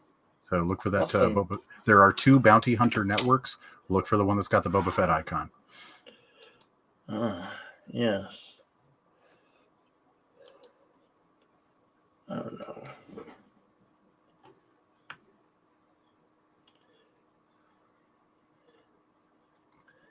Yeah, I don't know. Well, I don't know if he's a good actor. I don't know if I've seen him in anything good. I don't think I have either. Like every movie he's been in, not necessarily because of him, but like he's been in bad movies. Well, he did some movie about 9/11. Yeah, Remember Me. And he didn't know it was about 9/11 until the very end of the movie. I heard about it. I've never seen it, never cared to watch it. I don't think I ever will because the title and knowing that it's about 9/11, it's like, it's another casting choice. He's a British guy. Why you have him? You know. He was working in the building or something like that. And yeah, you don't find out that it's the World Trade Center until the last shot of the movie. Hey, Frog G, what's going on, man? Frog G is in the house.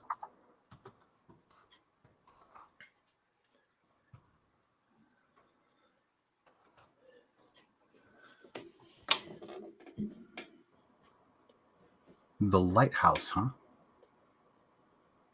Okay, I wouldn't mind seeing a good movie with Robert Pattinson in it, so I can compare his performances. You know, I have not seen. I mean, he was in The Goblet of Fire, and he was barely in that movie. I mean, he was okay in it. Well, that was right before Twilight too, so they're kind of during Twilight, so they kind of got to use his fame from being in Twilight at the same time that he was shooting that.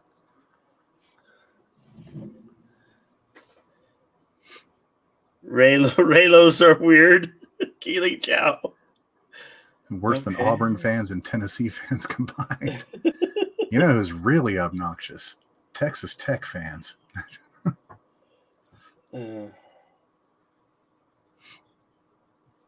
Oh yeah, he was killed in the movie too. So. Yeah. Captain Marvel didn't care for it.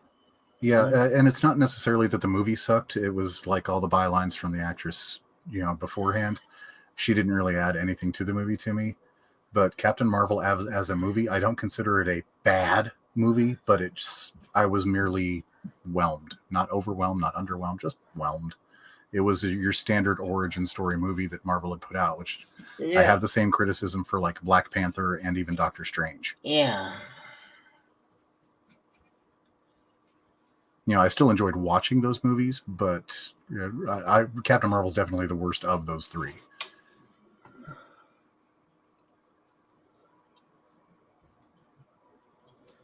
What's that slasher mixed with her? There was a movie I wanted to check out called Good Time. From the preview, it looked like he was actually trying to act in it. I don't know if he's putting forth the same effort that apparently he's putting forth to play the Batman. I don't know. I don't need to work out. Meanwhile, Ben Affleck's out there doing CrossFit and lifting tractor tires and shit. Was Buffy the Vampire Slayer on the CW? I don't even know how long the CW's been around. This is how well, it was the WB and before that UPN. Buffy the Vampire Slayer aired on, I want to say, Fox. Before UPN, I think, even came out.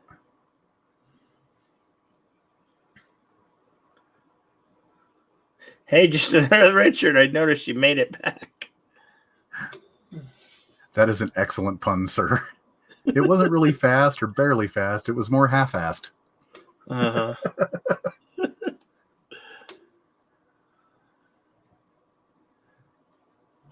Right.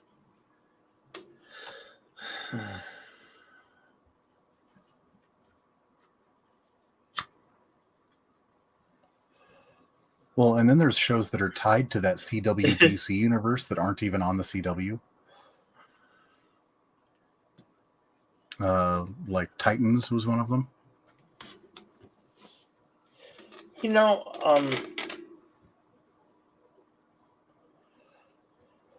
I have to say about going back to Star Wars here. The Mandalorian season 1 and 2, they were okay. They weren't spectacular. Yeah, I was letting them have some rope with them. You know, I wasn't. It didn't knock my socks off the way you felt when you came out of the original Star Wars movies. There were cool things in it, and I had a couple of oh yay moments while I was watching it. And but overall, yeah, I can see that they're average. On the right track, and I haven't done the due diligence of watching like the Rebels or the other animated series that Clone Wars. Clone Wars, yeah. Like it takes time to watch those shows, and I watch the older movies a lot because they're good. I don't watch a lot of new stuff, and when I do new stuff, it better be damn good enough to watch.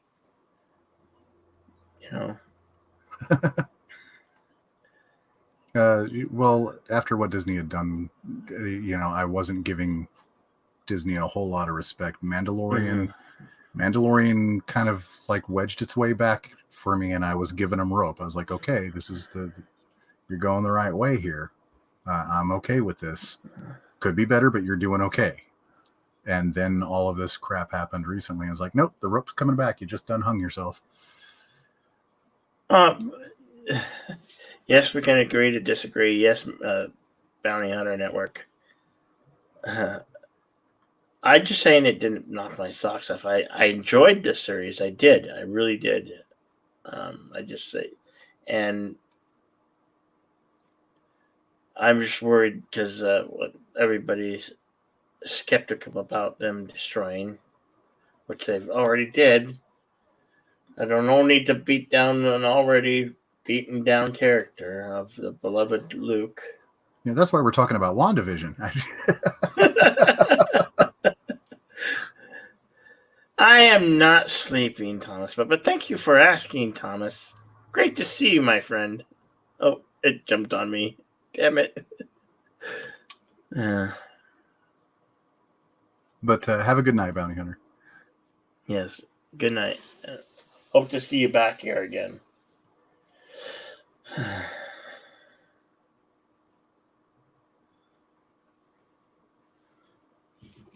Oh, I hadn't heard about that. What's that? What Red Shirt's bringing up here. That's a bit bullshit.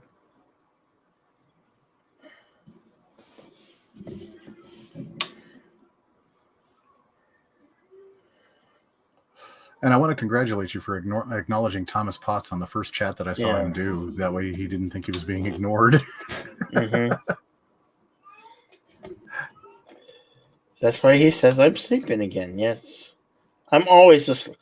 Don't you know I'm always asleep at the wheel?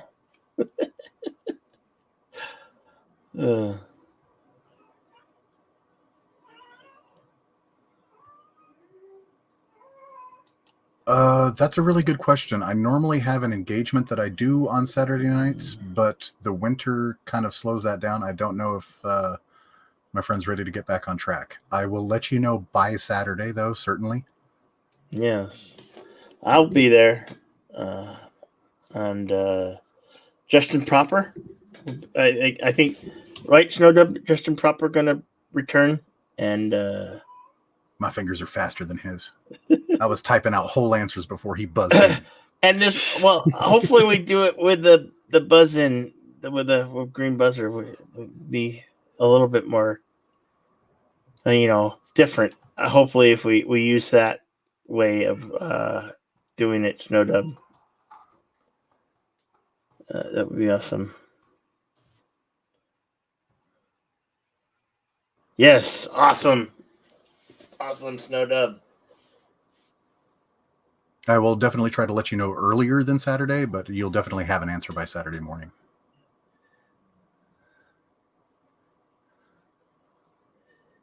Oh, wow. Paula.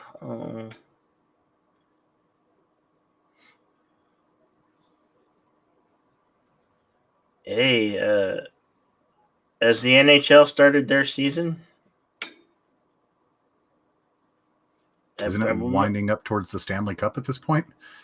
Yeah. I thought they went through the winter. I don't watch hockey. I got a few friends that are into it, but I don't. Yeah. He only wears that on quiz shows and Twilight Watch. What? Thomas Potts is asking where's the tutu. Oh, yeah. Tutu is safely put away. I am wearing my merch. Only my merch. The soup for the soup. Holy crap, I have 72 subs? What? Awesome. Awesome. Last I looked, it was like 50. Yeah. That's awesome, man. I'm not begrudging. I'm just constantly shocked by it. Like, hey, well, we're gonna do whatever to do to help you keep growing, man. You're definitely starting hanging out in the right circles, you know.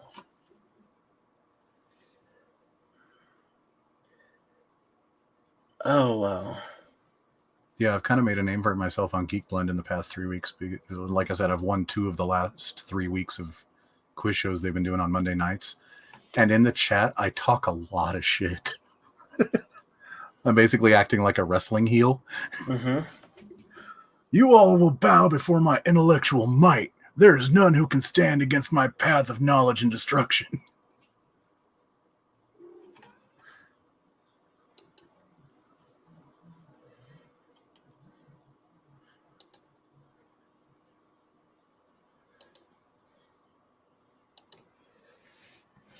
Oh, geez, Paula.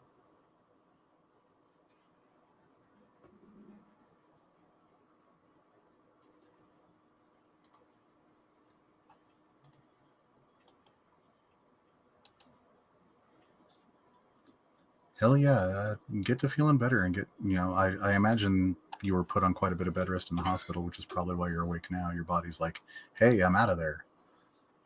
Right. And did, Paula, did you find Echo Base Network? Another awesome Star Wars based channel. What they're doing there is nothing short of awesome. Those guys are cool too. Yeah, they look at they're up there in the. They started around the same time I did, and they've just really blown up huge. They're doing awesome work over there. Yeah, they're up to 18K. Those guys are awesome. Absolutely awesome. Backed by our own Mexican Iron Man, you know. Mm-hmm. You know.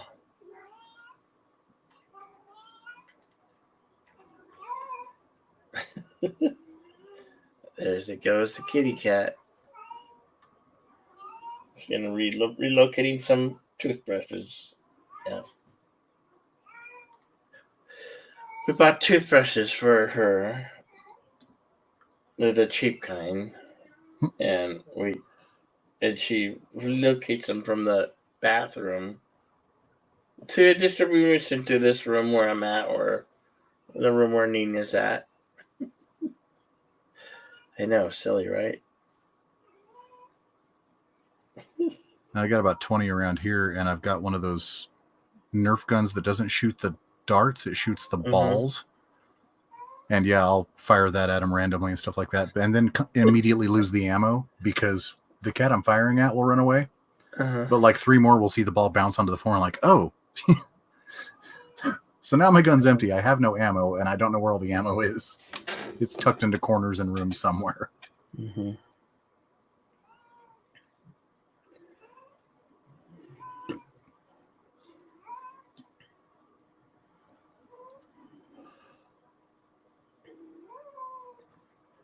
Richard, I still have exactly 1 subscriber. I have to admire that kind of optimism. Parrot, you're going to bed? Oh, Parrot's going to bed. Okay. Good night, Parrot. Go waste your dreams in Margaritaville, okay? Just keep looking for that lost shaker of salt. Still waiting on some good meme dumps on the Discords. Haven't had any in a couple days. I've been missing out on my humor, Parrot. But go get some sleep. Oh, you mean Parrot Head slipping? Oh, I didn't say that. Bill putting words in my mouth, Parrot.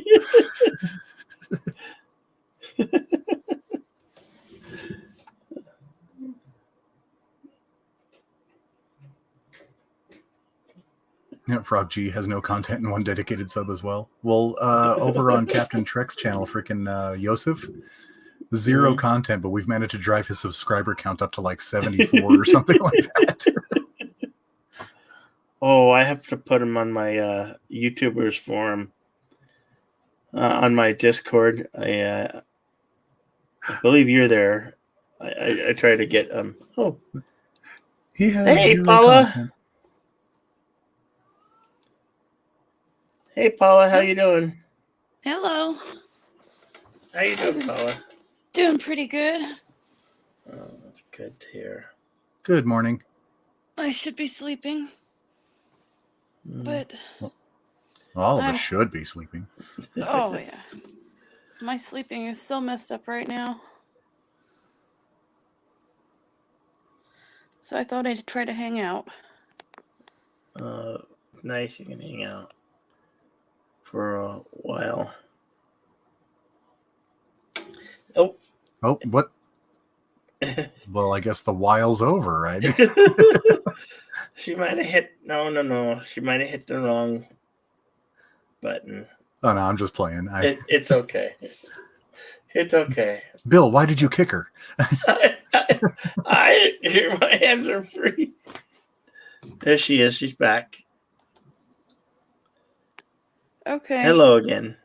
That I'm not used to doing that on my phone, so I must have did something wrong there.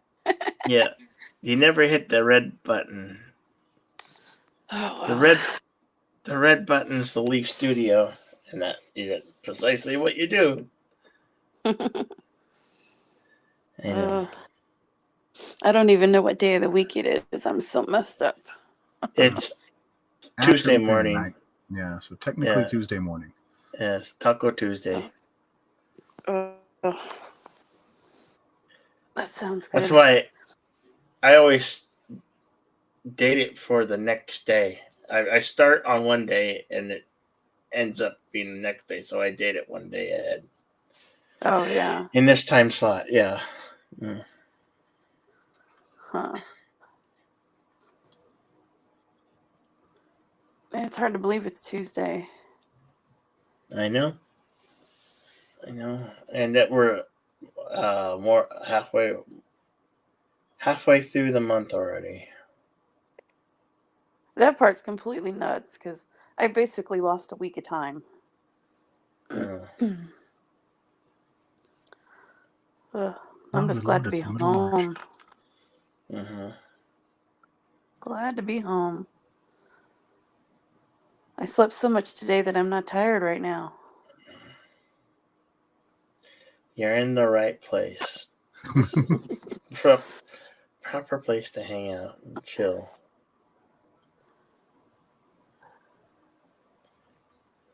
Yeah, hopefully that cycles back around and gets you normal again. Yeah. I'm hoping so. It's only been, my surgery was last Monday. Yeah. And they released me on Tuesday, and then I had to go back in Thursday night for hernia complications.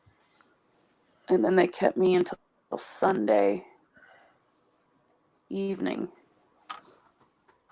So I ended up spending a full 6 days in the hospital. It was not fun. Sorry. Yeah.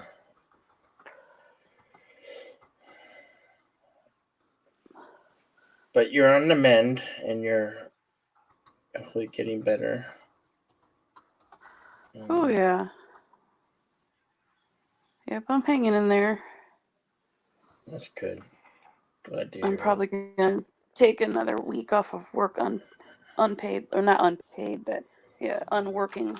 I'd planned on taking 2 weeks off and then part-time working after that. And I think I'm going to have to take a third week off because there's no way I still have so much to heal from to get back to normal. Right. Schedule and stuff. But my mom stayed with me that first week, and then my goddaughter's here with me this week. That's nice. So I'm at least not home alone. We've been trying to watch all kinds of crazy stuff. How are the cats? They can tell I don't feel good. It's funny. They know that because they've all been really clingy. They want to hang out with me.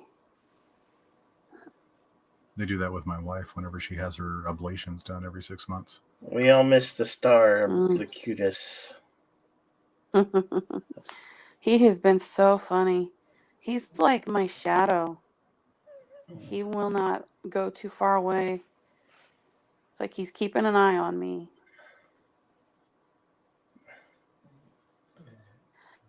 And I found out this week that he loves being brushed.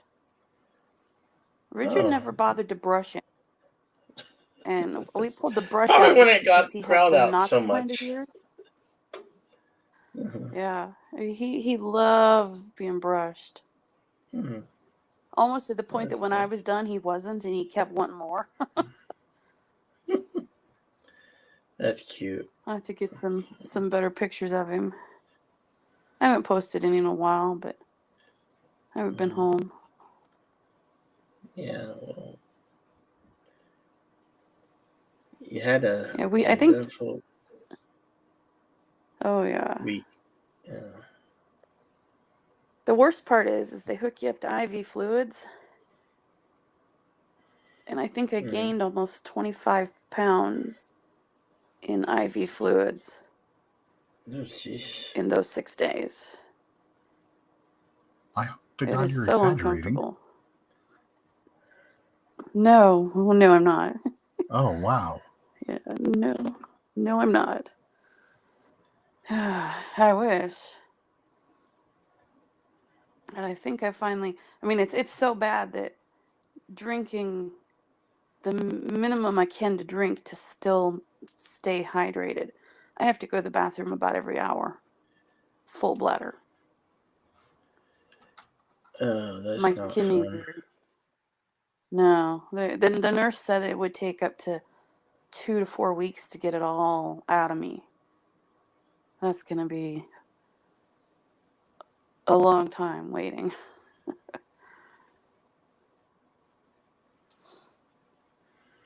But at least I'm home and I don't have to go to the office. Yeah, just relax. Let yourself heal. Oh, yeah. Well, today we had a B-movie adventure. Oh, yeah? What? We watched... what channel was it on? The Voodoo service? I think that's the one that's through Walmart. Yeah, well, Walmart purchased it, yeah. Well, through that Voodoo service, we watched one with ads, so we didn't have to pay for it, and it was called Edison.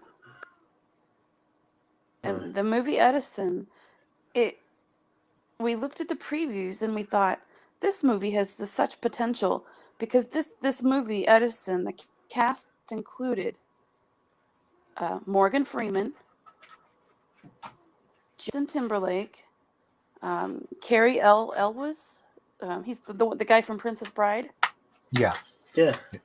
It had Kevin Spacey, and then it had Dylan McDermott, and then there was least a couple, and LL Cool J, and then there was another couple guys that were good actors that were known, big stars.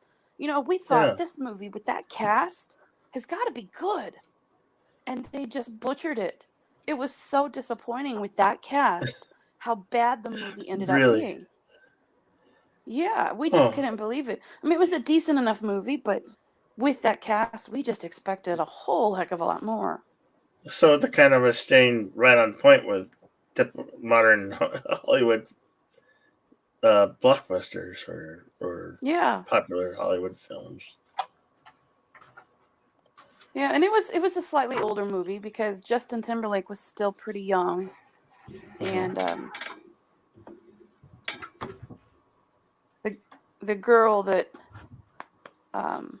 was in as his girlfriend, Piper Perabo. She's the one that did that movie Dancing on the Bars. Coyote Ugly. I can't even think of what it is now. Coyote Ugly. So I think this might have been before she did Coyote Ugly, or if not, right after. But I'm thinking it was before. It had potential to be a really good movie. Corrupt cops, reporters trying to find out what the truth is. It was just disappointing. I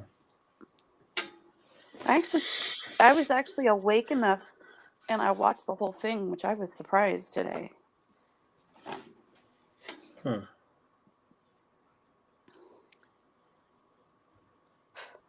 But then we got tired of trying to find another B movie, so we ended up watching American Horror Story. We started the hotel season. Oh. My wife's just been getting into that. And I caught most of that hotel season with her. It's surprisingly good. Is it good? Yeah. Mm-hmm. I've watched most of them, and some of the seasons have been better than others, and they kind of build or feed off of each other. But yeah, it's interesting stuff. I love the concept of it's the same actors, but in completely different roles from season to season. But that was very true up first. Yeah. And every once in a while, you'll see a character from one of the other arcs show up in the one you're watching. Yeah. Yeah. That the crossover characters happened more and more towards the end. I don't know if they've officially closed it or if they're going to keep doing seasons. I haven't paid too much attention. But some of them get pretty downright creepy.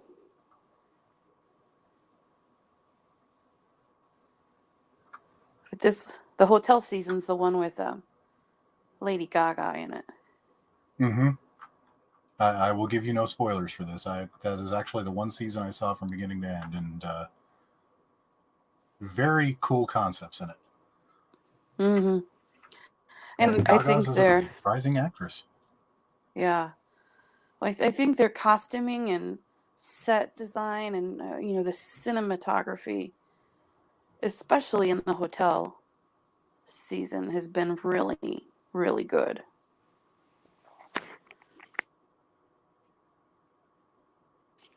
Yeah, I don't think you'll be disappointed by this season at all.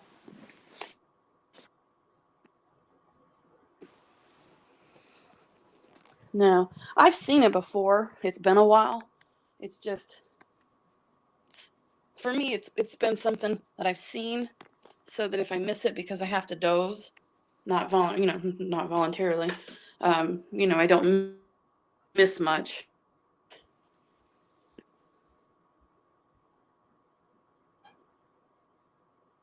Where did Bill go?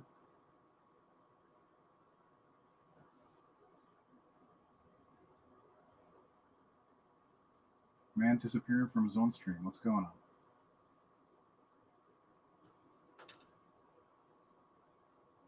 Bill fell asleep.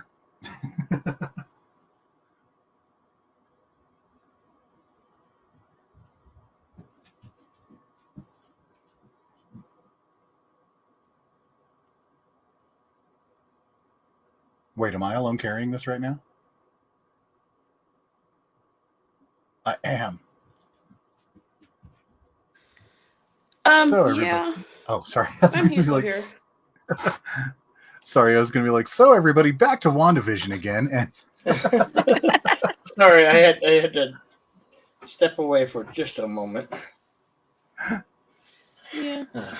I'm busy inking over on my work panel over here, so I'm not looking at the screen. I turned back and everybody's muted. I'm like, wait, what? Oh. Yeah. I didn't tell everybody. Girls from yeah. I put up that sign when I need to do that. So I don't like to announce it. I just go. I just quietly go and come back. I'm sorry I didn't let everybody know, but if you want to believe I fell asleep again, sure, that's okay, Thomas Boss. We love you for it. Well, it's getting hard to disprove, Bill.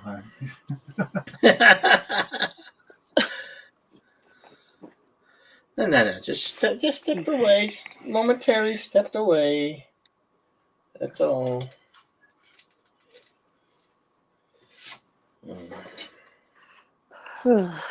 So Paula, but if I'm missing anything in the chat, people have to holler. Yeah. Have you had a chance I can't see it with my phone. You had a chance to check out Echo Base Network? A YouTube channel? I don't know. I don't know that I have. I sent you the link to their channel a couple days last week or something. They put up all Star Wars based stuff. Really good. They're on Saturday nights. Okay. Yeah, I saw you sent me a link. I just hadn't caught up with stuff like that yet. Well, you can watch any of their replays, which is all good stuff. That's cool. Being a Star Wars fan, right? Oh, yeah. That makes me want to go back and do a marathon of Star Wars the whole rest of the week.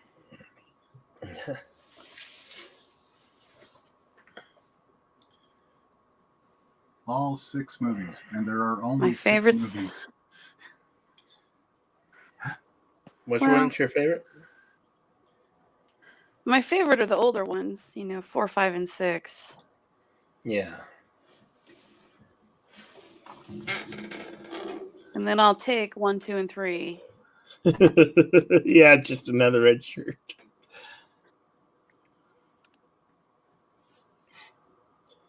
I do enjoy the prequel trilogy. Probably watch. Yeah. Growing up as a kid, the nostalgic ones, 4, 5, and 6, you just can't go wrong. Mm-hmm. I mean, I was born in the height of that stuff, and Jedi was the first one movie I ever saw in theaters. Mm-hmm. The first one I ever saw in theaters was The Phantom Menace. Because we didn't get to go to movies at the theater when I was younger. We had to wait to the TV cut. Yeah, or rent it on VHS. My older brother brought me along on a movie night to the cinema with his friends, and he gave me the choice. I could go in with him and his friends to go watch Return of the Jedi, or I could go to Cat's Eye was also in theaters at the time, the Stephen King movie. Wow. Mm-hmm. And of course, me being the younger brother who's looking up to their older brother is like, yeah, of course I'm going to follow you. And I don't remember a whole lot of the details of it from that initial watch, but like it was just some crazy stuff going on, and it was amazing to me. You got some monk with a laser sword pretended to jump into a butthole in the sand, and then this big slug gangster guy trying to murder everybody, and it was amazing. And when I got home afterwards, it turns out my brother had convinced Dad to get him VHS individual copies at the time of Star Wars, as it was just simply called at the time, and Empire Strikes Back. And I got to see both of those, and then finally, the rest of the puzzle clicked into place. Everything I had just seen in the theater got context. Well, thinking of the timeline, though, I guess I misspoke, because Phantom Menace came out after they re-released 4, 5, and 6. Mm-hmm. Yeah. I saw 4, 5, and 6's re-releases with my little brother and sister, and when each of those were released, I took them, and we all 3 went to the theater to see them because they're much younger than I am. No, would that be the 97 one where he altered the film? Yeah, the remastered ones where he added things. So those were the first 3 that I saw in the theaters, was the remastered 4, 5, and 6. And then the Phantom Menace. The initial remastered stuff I didn't mind so much. Probably the one thing that kind of made me go, huh?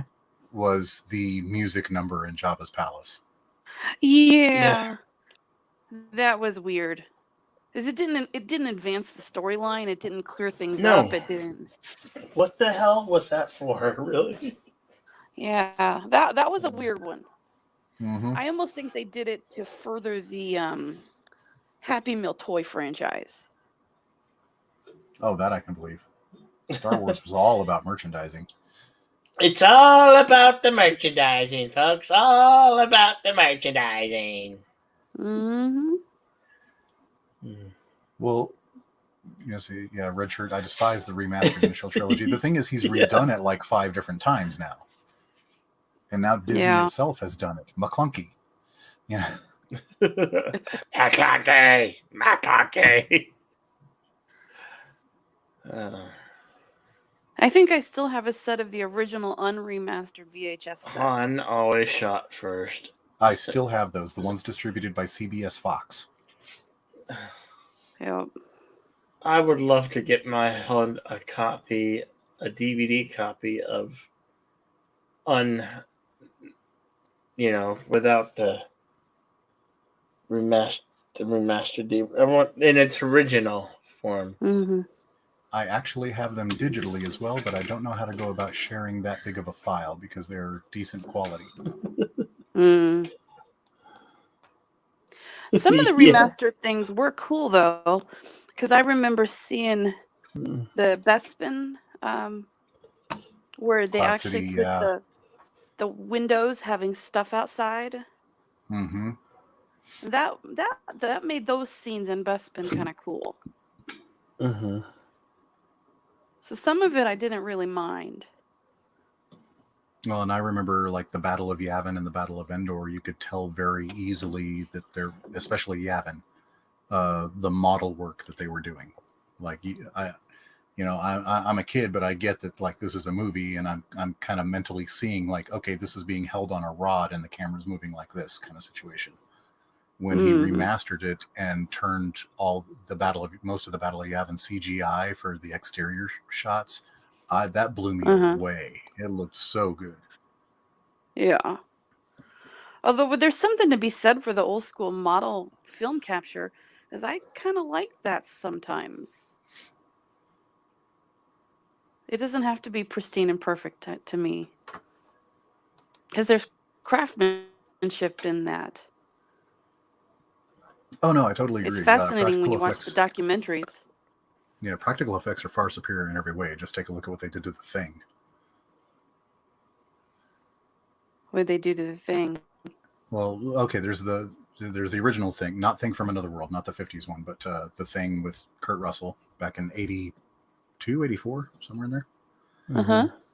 Then they released a prequel to it back in 2011 that told the story of what happened at the Norwegian post. The guys that actually dug up the Thing from the ice. And they had practical effects pretty much done for the movie. It was a team called WETA, WETA, and they were pretty much done with the movie.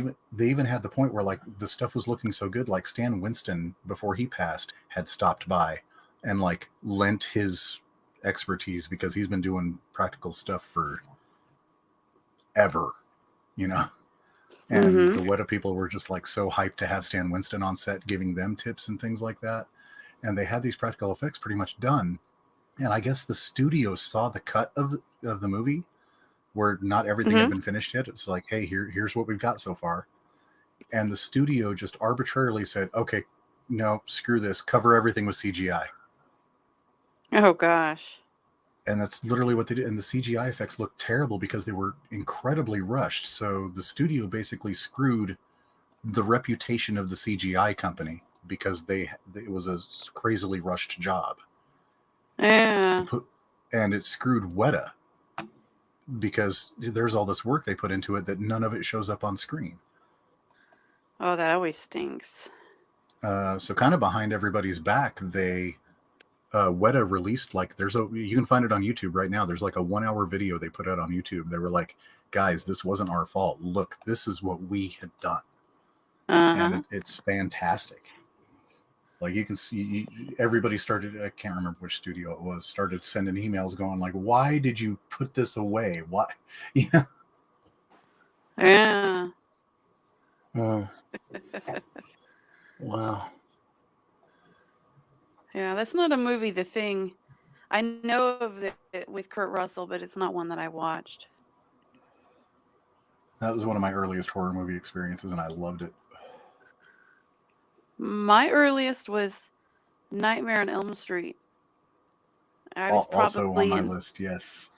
I was probably 5th, 6th grade, and my friends' older brothers had rented it, and we would stay in the night, and we snuck and watched it with them, and it freaked us out. It was the scariest movie I had ever seen, And the and we first didn't one even make it genuinely is through. scary.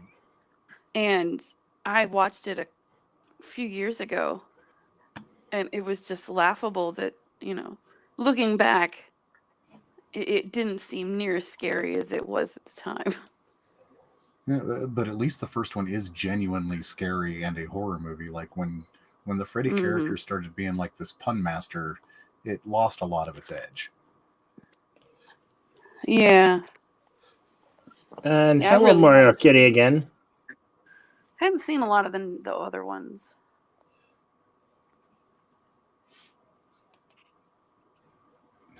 The Thing was one of her early horror movie traumas, and it's because she saw it when she was 4. But yeah, that was practical effects all the way back in that one. Digital wasn't even a thing.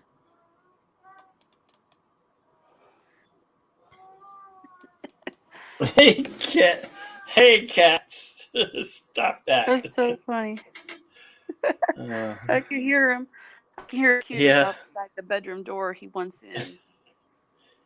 That would be my Patch and I think Sapphire. They're getting frisky, and they're fixed. They are fixed.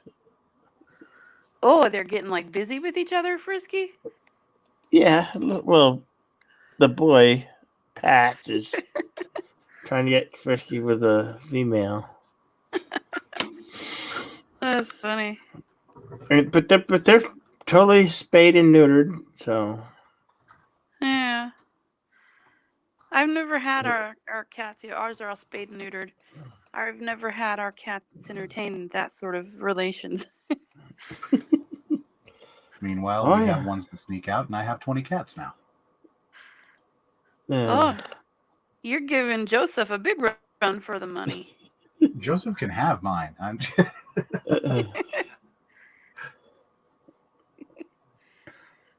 Sometimes I want another one. 3 is enough right now.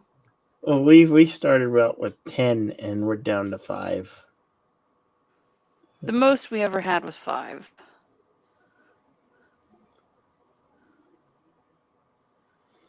The 3 we have get along pretty good now. I took a picture of them earlier because my goddaughter Anna's staying. And she had all 3 of them sitting with her. Like she's a cat magnet. So I had to take a picture.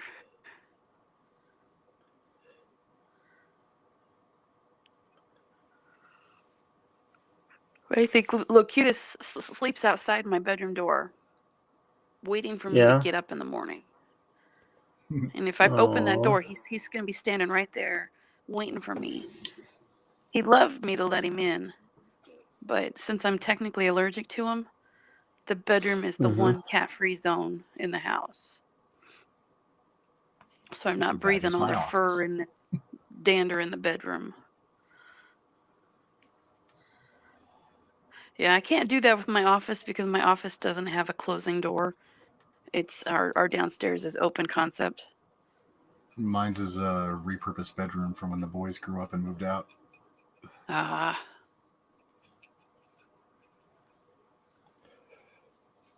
Yep, oldest has his own place and paying his own bills. He's doing really well. And the second oldest is in the Marines right now. Nice. Stationed in one of the Carolinas. I forget exactly which one because I don't ask those details of him. I'm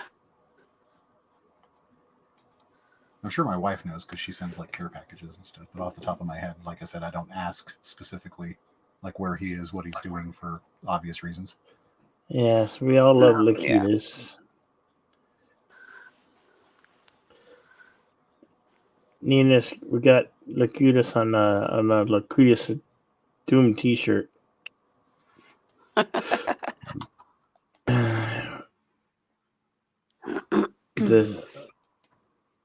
Would love that Yitza drawing. Oh yeah, I need to go back through Richard's StreamYard story. That one. Move things around a bit. Yeah, we love this one. I just have this to show it for example. The stream elements. Yeah, I really like that one, and I still think it was funny when I told Richard. When Richard told me he was going to have a picture with Locutus in it, and I told him, you want to have it be like Austin Powers and holding Locutus as the mastermind. And he didn't know the reference at first because he never really paid attention to Austin Powers. Now, he knew who he was, but he didn't know the Dr. Evil character. So I thought when I suggested that to him, he wasn't real sure it was going to work. But I think it turned out awesome.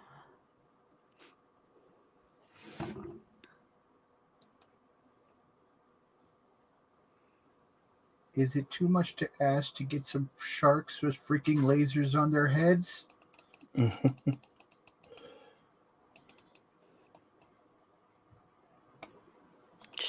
Sharks with lasers on their heads? It's one of the Isn't Dr. that Evil something plans. they could do in those Sharknado movies? Oh God, Dr. Evil I've seen 4 of them. Oh, man, Sharknado. Those are the definition of turn your brain off movies. Yes, sure, they're great, but do not expect high art in any way, shape, or form. Oh yeah. I don't know that I caught any of them. To me, those kind of branched out of the whole what movie was that? Twister. We got cows. Right. And their cows are flying in the air. After that, that's when we started having all the crazy Sharknado and all that came with that. Oh, and that was the launch of like a whole all kinds of freaking animal/disaster movies, like Arachnoquake and things. Yes. Tarantula.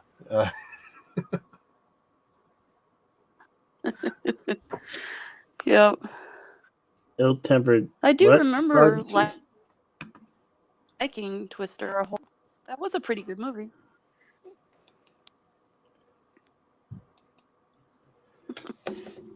And my wife is actually like a second cousin to Helen Hunt.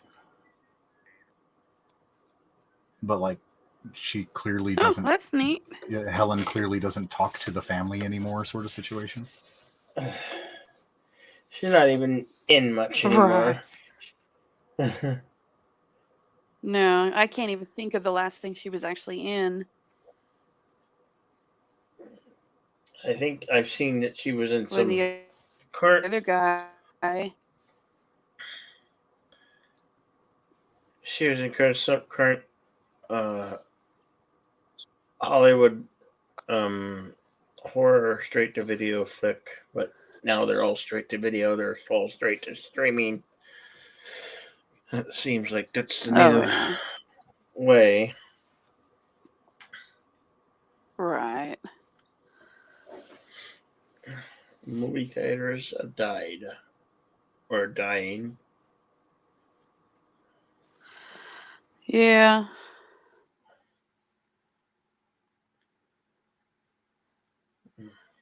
I hardly ever go to them because I just always have a problem paying for a ticket and refreshments. And, for the time you pay 2 people to go in with tickets alone, much less refreshments. You can own the VHS or the DVD or the Blu-ray outright when it releases. So if it was a movie I wanted to see, it almost always made more sense to buy the Blu-ray because it'd be cheaper than me and my husband going. Mm-hmm. You just miss that cinematic experience like Star Wars or Lord of the Rings would give you. Because there's nothing like watching those kind of movies on the giant screen.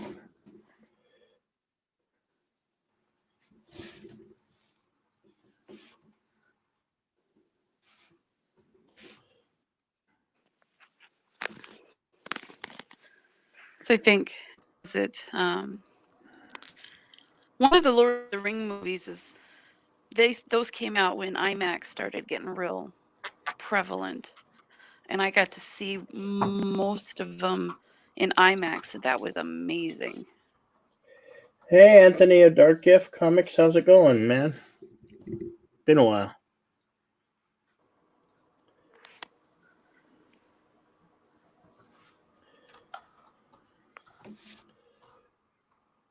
Yes, hail the Dark Gift Comics.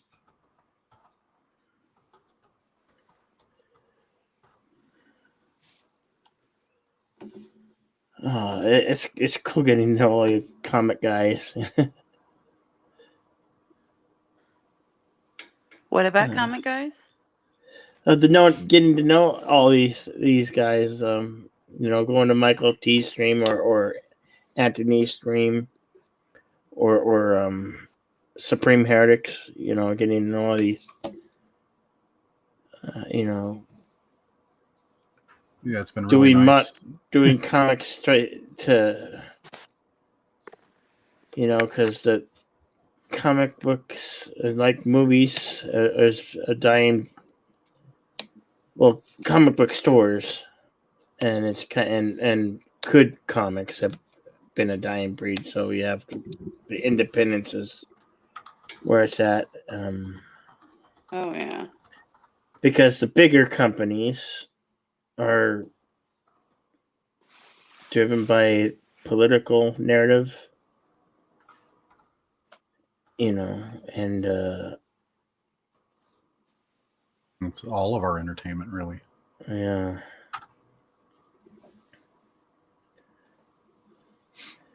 It's like save good comic, save like they were Back to the Future, save the clock tower, save good comic, save good entertainment. And Anthony also runs like a Monday night. What would you classify? Just kind of an open mic, karaoke-ish hangout, yeah, where people come on and sing on his channel. Yeah. That sounds fun.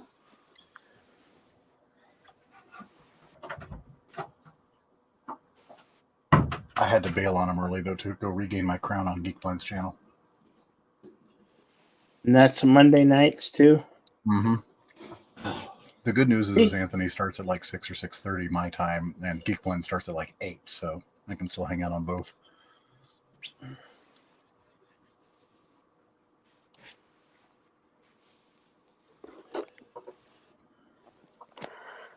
I don't know if I can do karaoke.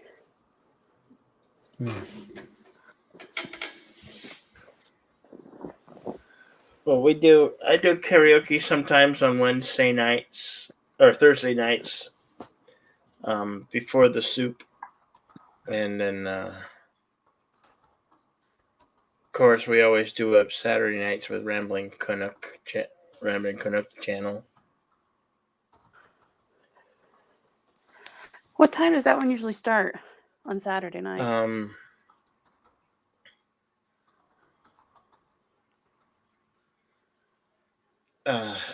With the time change, it was used 9 p.m. Central is when I think he used to go, and so I don't know where the time change, how it's gonna play out, because we just had that. But I'm one of the featured singers, and Nina, of course, and Mr. CCTV, and but then I so I was able to sing like I think 4 songs this last Saturday, and then I went to go be on Snow Dub Music and Entertainment to be on that quiz show. It was a lot of fun. I know your week can be filled by entertainment, good quality entertainment put out by people who don't get paid, by awesome content creators. And there's a handful of them, more than a handful. Mm-hmm. YouTube could be quite addictive, but you know. Oh yeah. Yeah, and just trying to figure out my place in the schedules and how I can participate, not let it rule my life, if that makes any sense. Mm-hmm. Because I've got to do my adult stuff and adulting to work and. Rambling Canuck and Professor Brainy Specs ask you to do ever do a part in the radio programs that they do for History with R&R?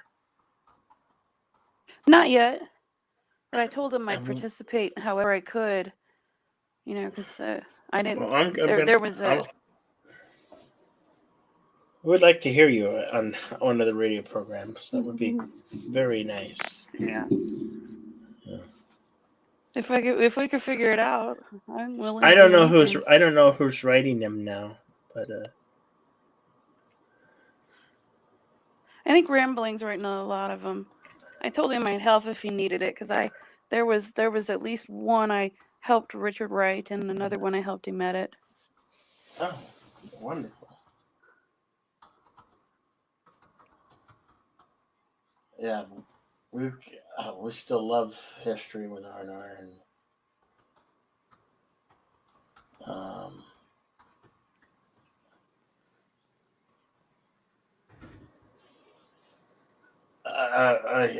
Rambling announced the other day that for 2 weeks or 3 weeks only,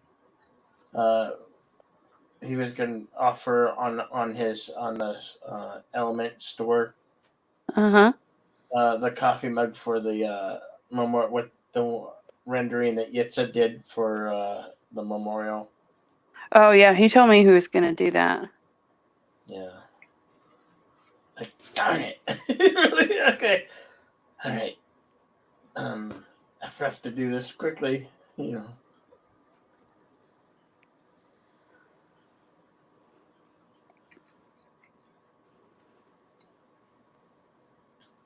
The Twitter bomb banner that he made, I want to get on a t-shirt into Richard's store. Because I think that one turned out beautiful.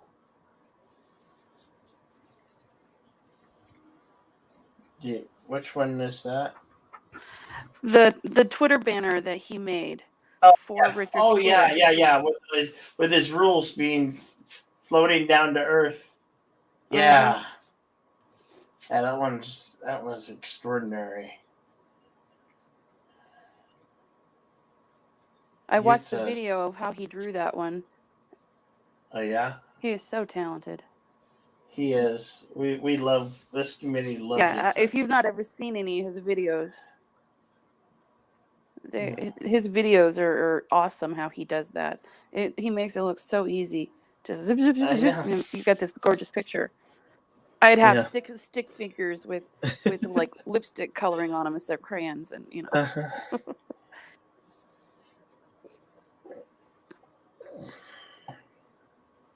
Yeah.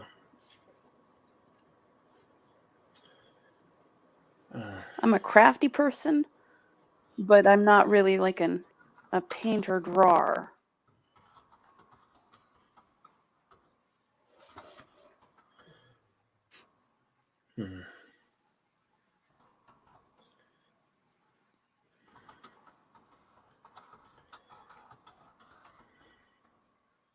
I do like to color, though.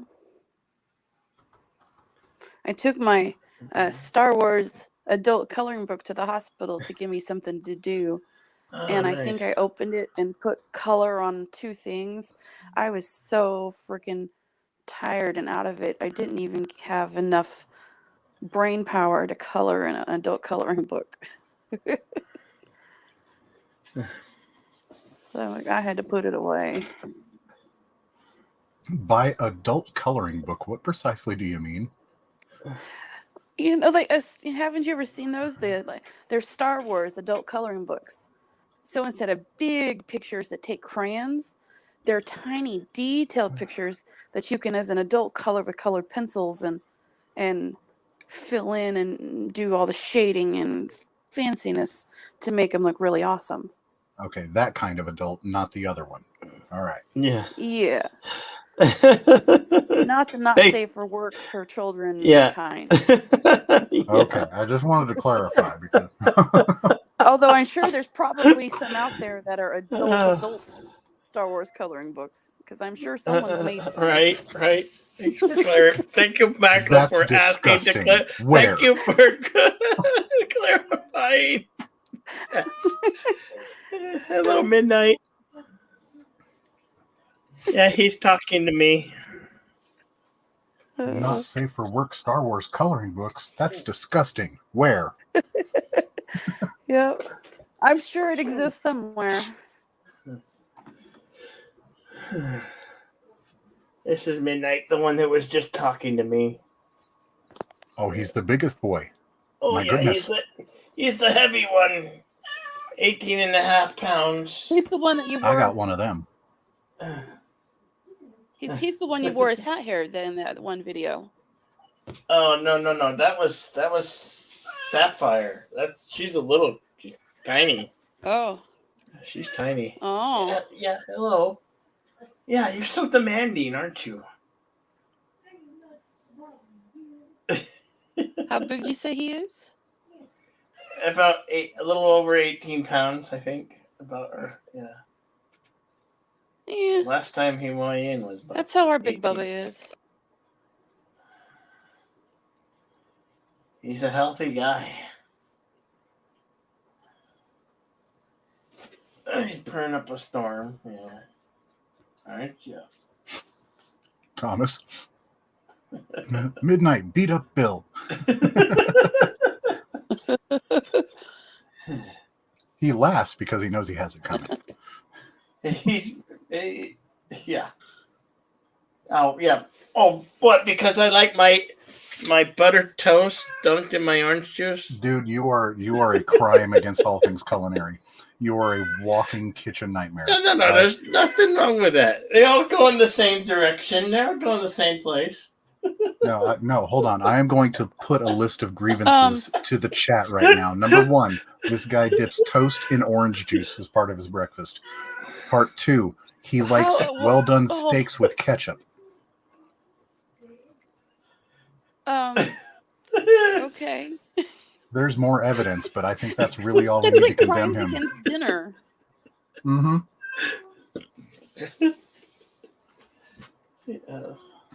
Hello, buddy. Hello. The chat is your counsel and your jury right now. And I'm going to make Thomas Potts the foreman of the jury. No. Thomas Potts, does your jury have a verdict?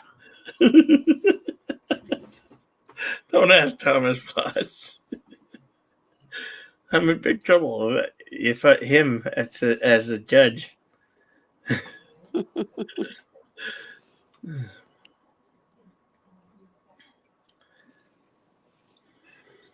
I wish I could call up the gift from the beginning of Superman. Guilty.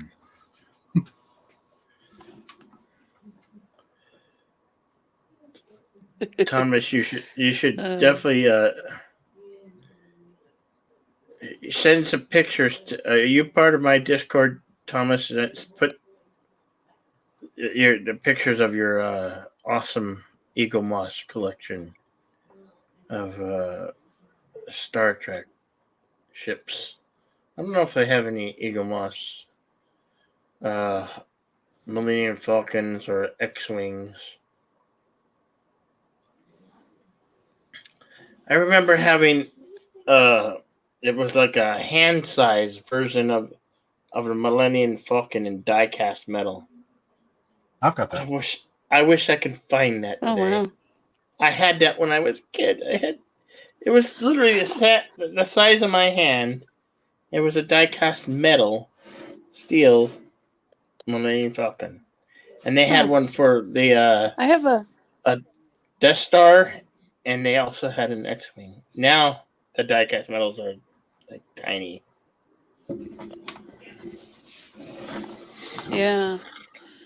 I have a hand-sized model snow speeder that's not been fully assembled. Like, it's not been decorated and painted, but it's a vintage one. It's pretty cool. Don't make. I actually think I have an X-Wing too. That wouldn't surprise me based on licensing. Huh. What about, were the little micro machines, were those made out of metal or plastic? A lot of them were metal, but there were like rubberized components. I know there's a lot of micro machines. Sorry, I don't mean to be talking with my mouth full. My wife was awesome and brought me a serving of chicken nuggets. Oh. Just like out of nowhere. Ugh. Thank you, honey. That doesn't even sound good. Of course, I can't have anything but clear liquids at this point, so nothing sounds good. Hey, Yosef. Future Man is here. Has arrived. Greetings to the future, Yosef. Yes.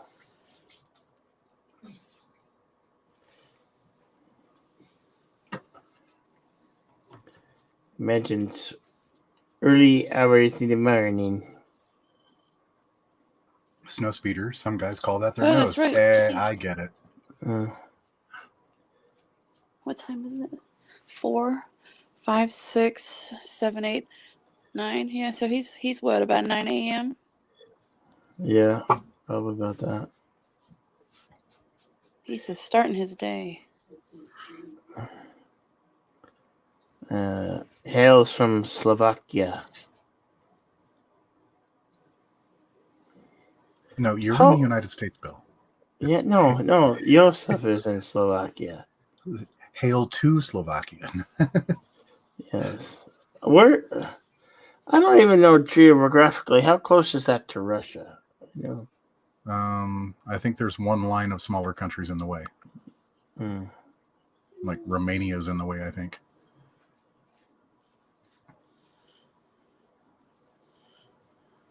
Oh, and probably the Ukraine too. Well, I keep forgetting like how they're broken up right now.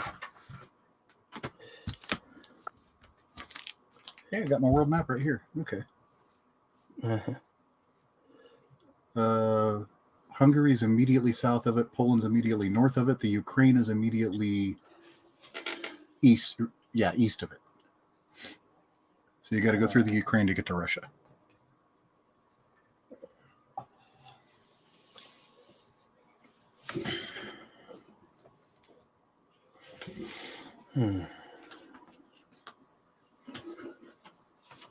Oh, look, your wife said, "You're welcome."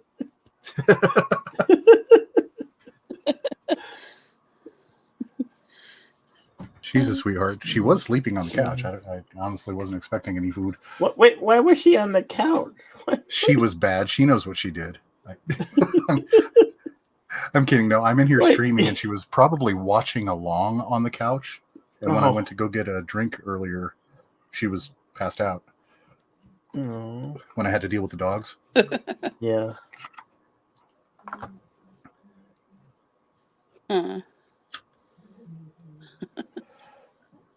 But then like 10 minutes ago, she comes in and brings me chicken nuggets. So, yeah.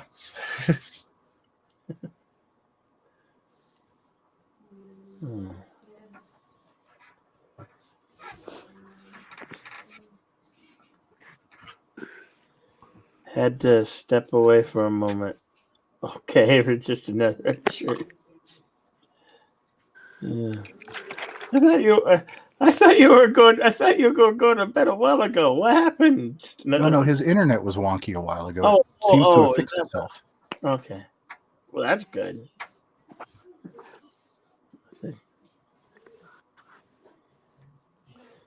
We are first line of defense. I can't believe it's all after 4.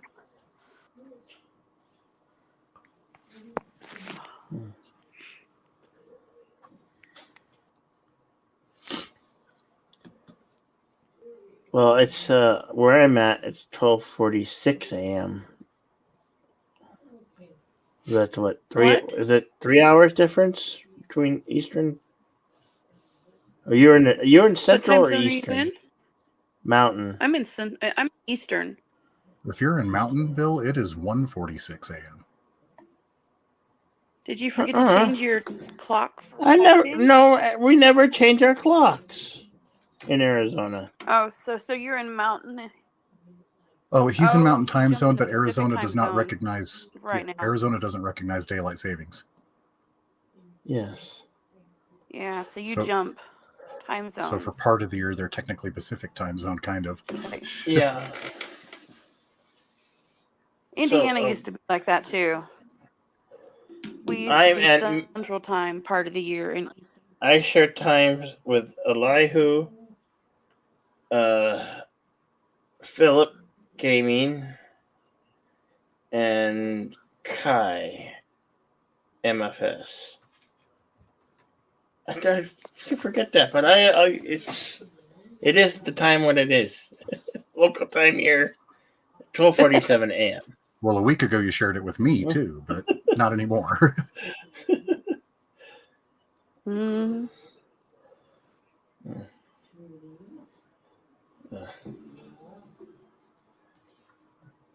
Eastern Zone, best time zone. That sounds like propaganda, sir.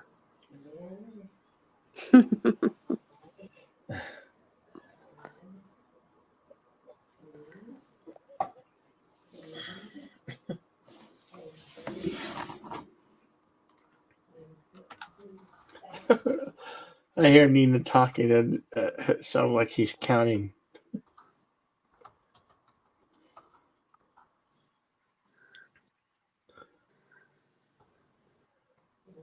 So I am now a Californian. Well, I've always been a Californian. I was born there. So was I, but I got the hell out. So did I. In 1977, I moved away from California in 1977. Became a Colorado. And then I spent a year in Salt Lake City, and then I've been in Arizona for 34 years.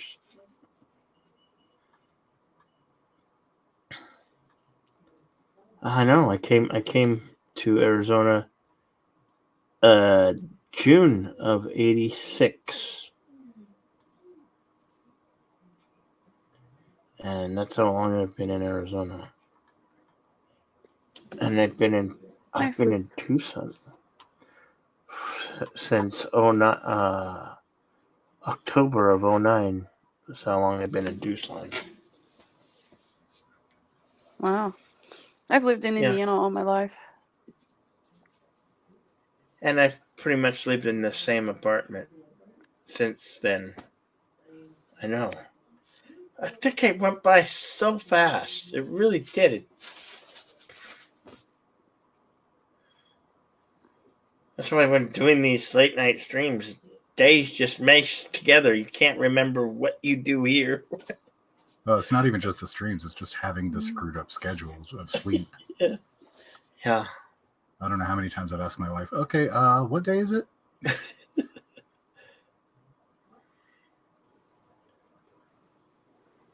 And then come to find out like 2 weeks have passed since you've really paid attention to a calendar. Yeah. Which was me today. It's like, the whole screwed up. It's the middle of March. Oh, I know. Well, the screwed up schedule thing is going to be the hardest for me to get back on track. Because I normally have today. To work Monday through Friday. Thomas, today is May 19th, 2092. Funny. I submit to you, sir, there is an error in your chronometer. Yeah. Yes. I got cat. Oh, see. I got cat. I had to turn off the light. Aw. Hello. That be tight Patch.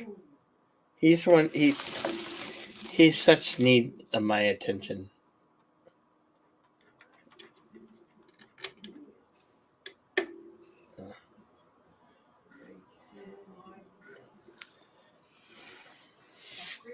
He wants to rest on my chest.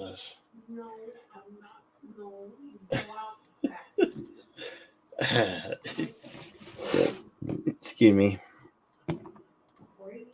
He is telling the cat to go out the back because she doesn't want to get up to open the front door. Yes.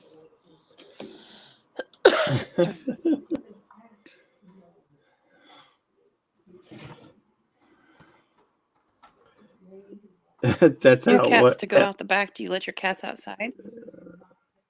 Yeah. They go out every once in a while. They mostly stay local, but they do like to get out because this is a small apartment. Yeah. But I think it's like 325 square feet. Oh wow. Yeah. Yeah, that's tiny. Yep. Our cats are 100% indoors. But they've got full run of the house mostly. Nice.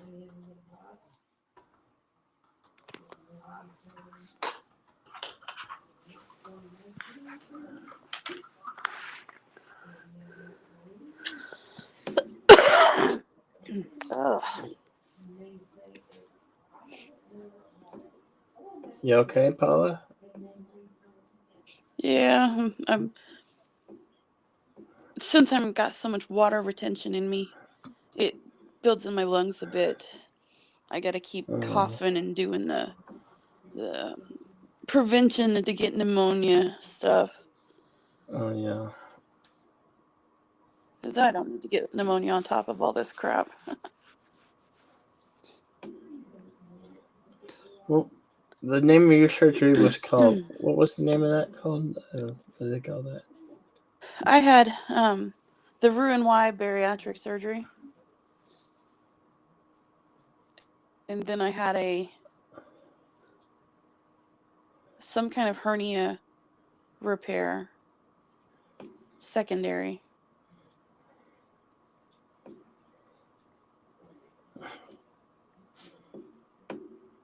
Yeah, I never expected I would have to go back in for a hernia repair.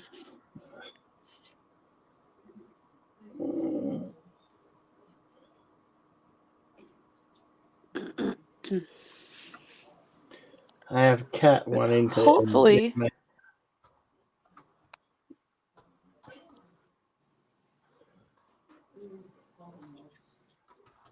Where's your cat? Oh, it's trying to come and knock over the modem. Maybe step on the keys. You know how cats get, Gabe. I'm like, watch your step, buddy. You could take me out Well, of they're this. good when they do that. Good night, Thomas. They like to be Good night, Godzilla the Thomas. cat sometimes.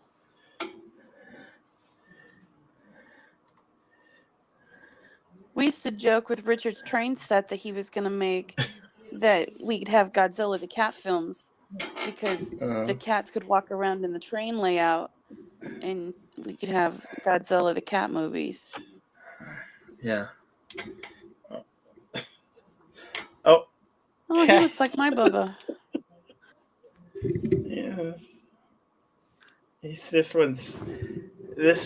the sweetest cat you'll ever know. He's a daddy's boy. Look, come on. You're showing him your butt. Sure. Yep. You just gotta be up on me all the time. Yes. Yes. Yeah, he looks just like our Big Bubba. Except our Big Bubba's got a short little stumpy tail. I hate to say this, guys, but I'm kind of dozing out. I might have to take off on you. Okay. All right. It was good talking to you tonight. Yeah. It's good officially meeting you, Paula, actually. We've just missed each other on these streams a couple of different times now. Oh, yeah. This week into the next. But try to settle into a time on the weekends where I can have, to participate regularly is my goal. You got Geeks Enjoy Neurotica saying hello. Taco Tuesday, yes. What's up, LDG? Everybody, go buy Prometheus. But I will go ahead and leave you to your stream, Bill. You have an awesome evening, and we'll keep listening. Okay. Have a good night, everybody. Have a good evening. Good night, Michael. Thank you for dropping in. Thank you for having me, sir. Yep.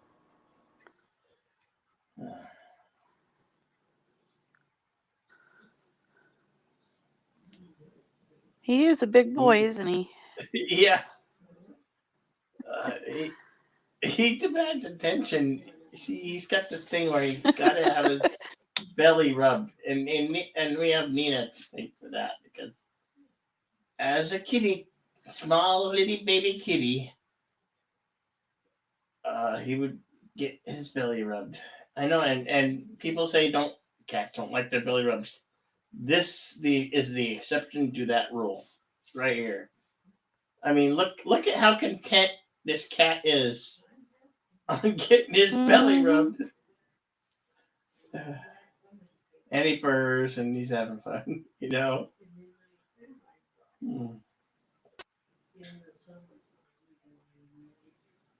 At least I have a wireless mouse, and anything I need to click on, I can be clicked on. and I have a TV. I have a TV tray at my side, so. Yeah, because he's basically got you pinned down right now. Yeah. Yeah. All I need to do is get one hand on the mouse. Mouse is for me. Get comfortable. Get comfortable. I'm sorry. I just wrote that.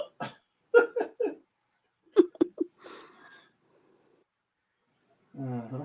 He's going to keep getting closer to your face and wallowing over. Pretty soon he's going to be on top of it. No, this is as close as he gets. He does groom my hair. He will groom my hair. And I thought that's the weirdest thing. And that's the weirdest. The first time I did it, he just started doing it. He started grooming my hair. The way they groom themselves. Yeah, I could see that.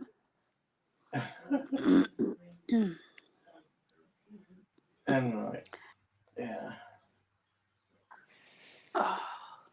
My little cat Sapphire, who's over there, likes to lick because I guess natural salts in the skin. Mm-hmm. Something. It's weird. The cutest likes to lick plastic. Yeah. Sometimes you'll just see him standing there licking a plastic bag. It's the funniest thing ever. I used to have a cat that liked to stand in the shower after it had been used and lick the water off the walls.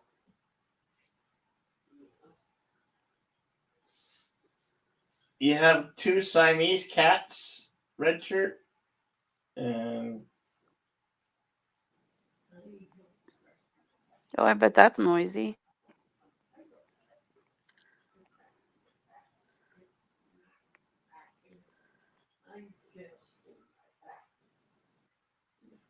What does that work to be touched? Or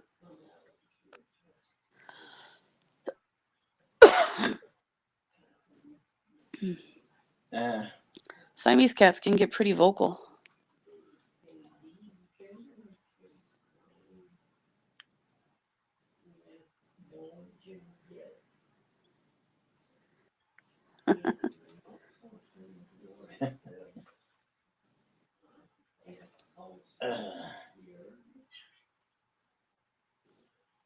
The problem it gets really hot, because you have the really warm like this. Mm-hmm. Yeah, that's cold out. Don't need a blanket, just use cat. Insert cat. Oh, I've been so cold lately.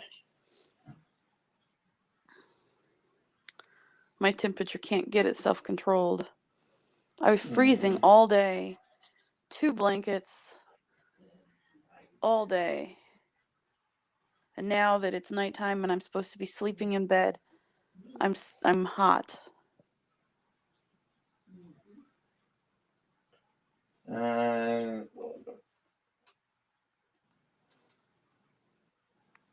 Sometimes they tend to let you know when it's feeding time. Yeah. This is the funniest thing ever. So, Richard would feed the cats on the landing from the basement to the first floor. And it's one of those landings where you, from the first floor, would go down half a flight of stairs, turn, and then go down the other half of the flight of stairs. And so on that landing is where the cat bowls are. And I've left the food there to not change things too much. And we mix a blend of food for the cats so that they're getting hairball control and light food because they're all a little on the pudgy side. One of them they get is an oral care. It's a big giant ball, but when they crunch it, it's supposed to help keep their teeth cleaner. Yeah. It's not a diet piece. It's a full fat, tasty piece of cat food. And the last time I mixed food and got some more of those in there, Big Bubba, our buff orange cat that's kind of like your cat there, I looked down the other day. The bowls had tiny food crumbs in them, but they were mostly half full or better. He sat down there all day and picked out all the big, tasty chunks. And then when I look downstairs, he's sitting there on the half of the landing I can't see. And I see the shadow on the wall of him from the light shining up from the basement. And he saw me in my shadow shining down. And he goes, meow, meow. And he kept doing it because he wanted me to come down those stairs and feed him more of those big giant chunks. It was the funniest thing. He wouldn't eat the rest of the food. He's specifically waiting for and cries for those big giant chunks.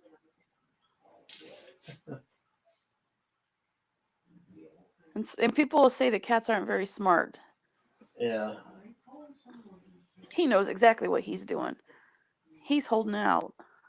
No, they're pretty smart. They can travel, They know the way back home.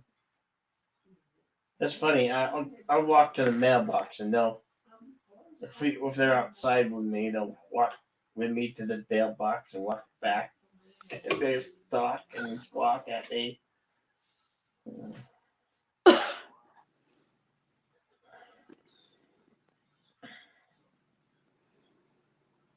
See, mine, I don't know that I trust him getting outside. As our Big Bubba, if he gets out, he's the kind that has this mission on his face, like he's just gonna run like the wind and run and run and run. And I don't know if he's smart enough to know to find his way back home. He's not real bright.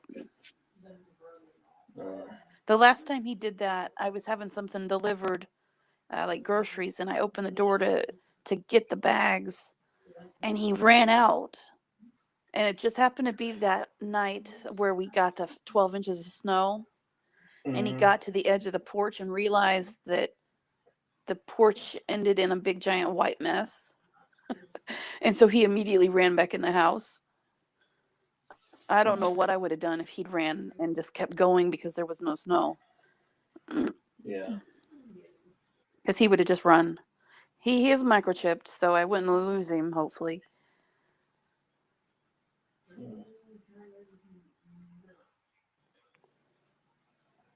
But most of mine, I had one that had a curiosity to get outside, and one day she snuck out, and it was quiet, and I didn't find her for a while. She was standing on the outside of the front door, looking in the little long, skinny window next to the front door, with her eyes as big as saucers, like, let me back in. Oh my gosh, I'm not in house anymore. Let me back in. She never did sneak outside again.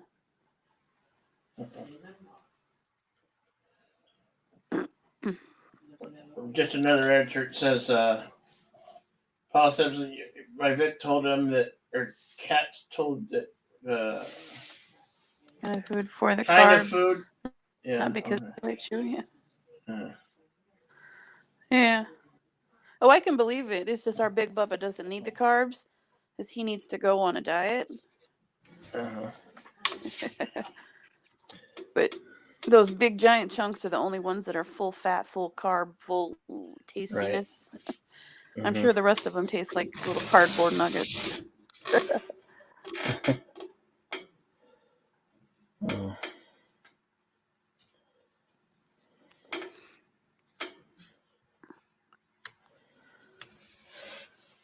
I cannot believe it's almost 4:30 in the morning. Wow. I have to be at a doctor appointment at 9.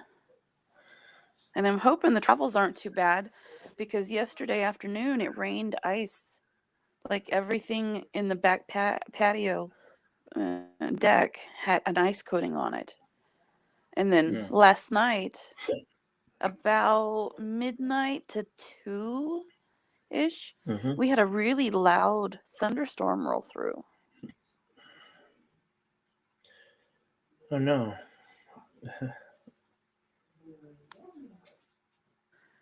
So I'm hoping the travels this. Not that I heard. Broken? No. We've got trees on our backyard. We live on a wooded property line. But yeah, we get storms like that here in Indiana all the time. It's a little early to be getting full-fledged, thunderstorms, but I like the way they sound.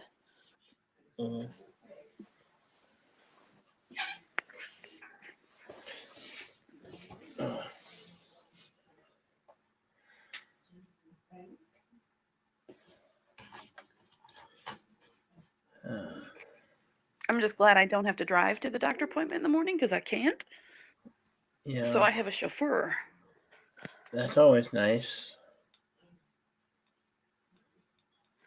Yeah, well, I can't drive for 2 reasons. One is medical, but the other, because I can't drive this whole week, my mom and dad drove my car back to their house, and they're having it detailed for me.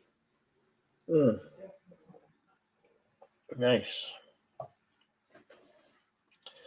Are you still getting winter storms? I don't know.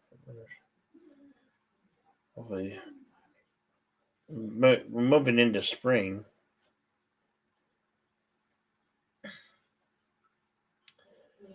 Well, hopefully the winter storms have ended and spring is will be here early.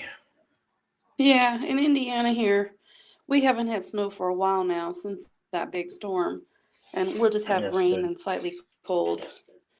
Yeah, because from this point to the end of March, it's mostly just jacket weather here in Indiana. Yeah. Big heavy jacket. It depends.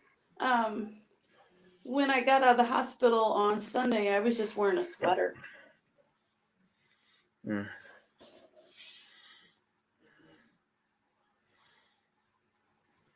I get laughed at because, well, being in the desert and being where between Phoenix and Tucson, I've become in the 34 years that I've been here, become really desensitized to Arizona weather. So I guess I don't know what real cold is. I could see that. Oh well, you just you have so many days out of the year where you're in triple digit weather, and I'd like to say you get used to it. You never really get used to it. It's hot. It's damn hot. I couldn't live with that. When the cold for us comes, 60, 60s, 68 and below is cold, very cold to me. That's why. Oh yeah, for us, 68 is shorts weather. That's still very cold for me. I mean, I'm always wearing shorts, but I gone to my heavier winter jacket to keep warm, and I get laughed at for it. That's funny. I said I knew cold once. I did live in Colorado where we got blizzards, and the wind cold feel like your ears would fall cold. But I don't live in that type of cold climate anymore. I live in my desert cold. Laughable cold, as Captain Trek would tell you. Yeah. The low 50s really freezing for me, Oh man. I'm but so it's been tired average, of having to get up and go to the bathroom.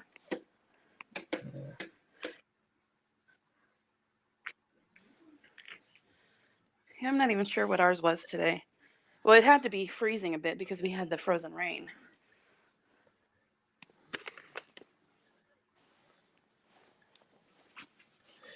Consider temps in the 50s to be short sleeve weather. Haven't worn a proper winter coat since you left New England. Oh. Come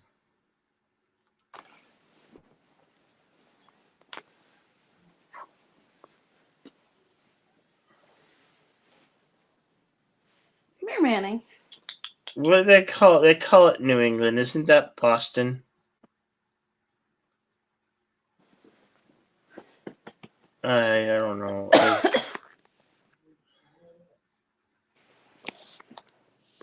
Manning. Is New England the city of Boston just another red shirt? I need a clarification on that. I don't know. I don't. Is it New England like saying the Southwest? Manning. I don't know. Well, come here, buddy. Well, come on. Come on.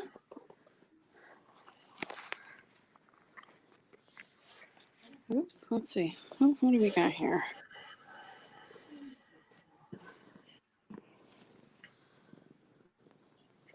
Ooh, I hear a kitty cat purring.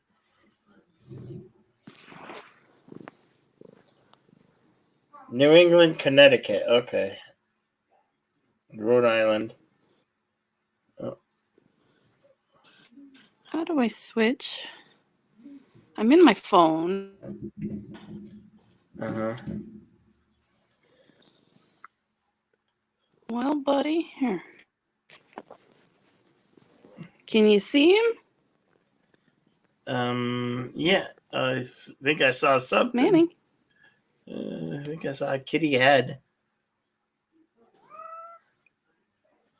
Yeah, midnight. Hello. Manning. Hey, buddy. I don't know how to turn my camera so that it's the rear facing. Maybe that's in the mic cam settings.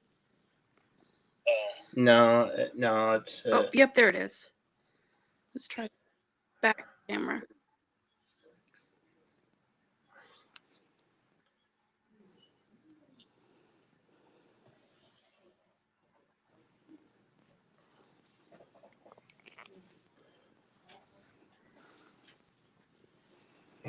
Let's see.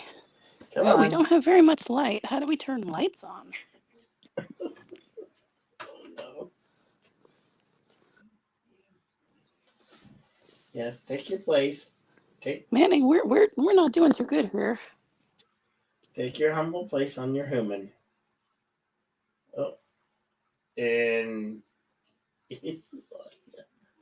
we lost Paula.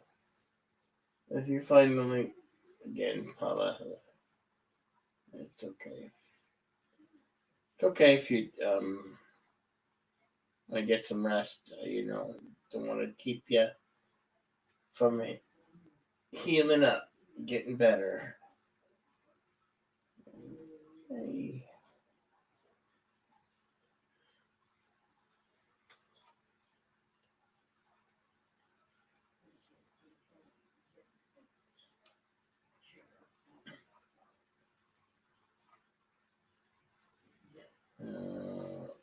I'm just waiting to see if she types something in chat or comes back here.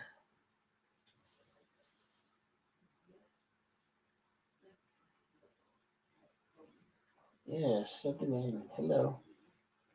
That's right. Get comfortable. Get comfortable.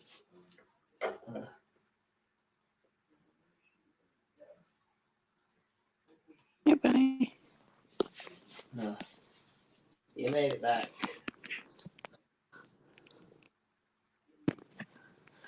Yeah, I was trying to turn my flashlight on my camera or on my phone.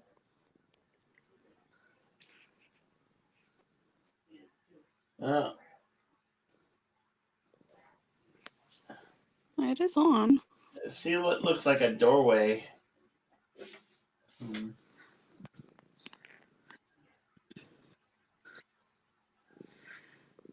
For some reason, it won't let my flashlight be on while the camera's on. That's super weird. Don't worry about it. Don't worry about it. We got there, Manning. I think we've seen Manning before.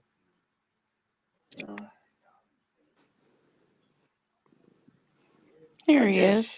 Manning. There he is. Manning. What are you doing? Manning. There's a cutie. There's a cutie. Manning. He's trying to get me to pet him. And I'm having to use my second cell phone to use as a flashlight on my first cell phone. Oh, there he is. Hey, silly, you're supposed to look at the camera, buddy. He's too busy looking up. There we go. This is the He's cat wanting stream. Me to pet him. Welcome everybody to the cat stream, where the cats and will take over their human counterparts. Yes. Well, I'm breaking the rules, and I let him in the bedroom because since I was fully awake, he might as well get loving. Yeah. Yeah, don't you? You just can't crawl on top of me because that hurts. Come on this side. Over here. Not good. Mama needs to heal. There.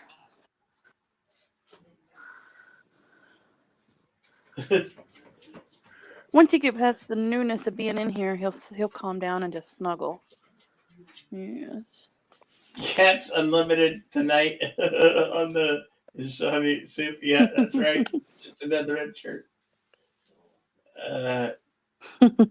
Can't type using the handle as a what? Cat type could. Yeah.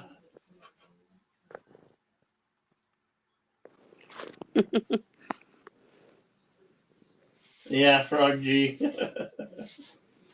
Still, but he is so loud, aren't you, bud? Yeah, I can hear him. Aren't you, buddy?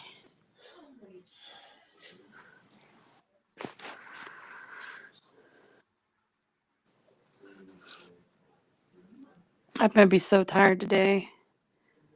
Well, I'm always tired lately. Did you have anything pressing you needed to take care of today?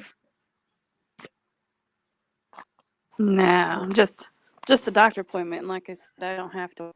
I don't drive. Yeah. My stomach like that. When is your appointment? So I have to be there at 9 a.m. What's that? Just make sure you set an alarm, and I'm sure your chauffeur will wait. Well, you know.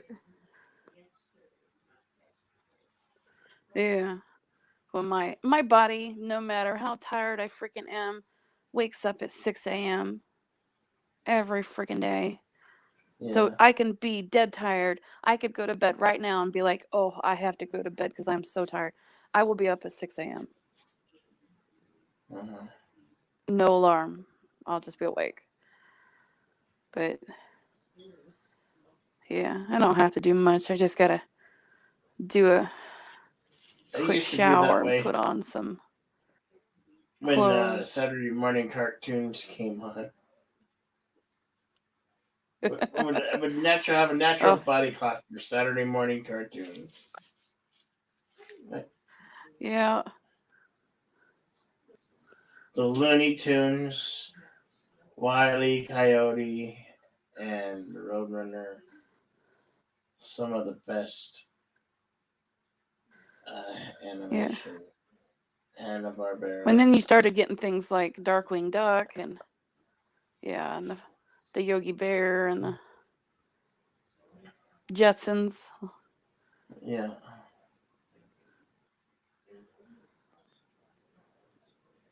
Still haven't gotten any of the future stuff from the Jetsons.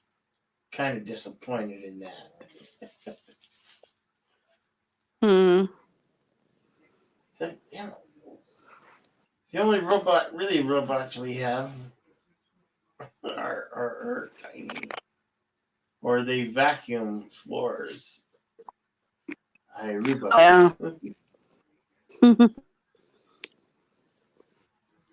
You can't sit right there. I don't know.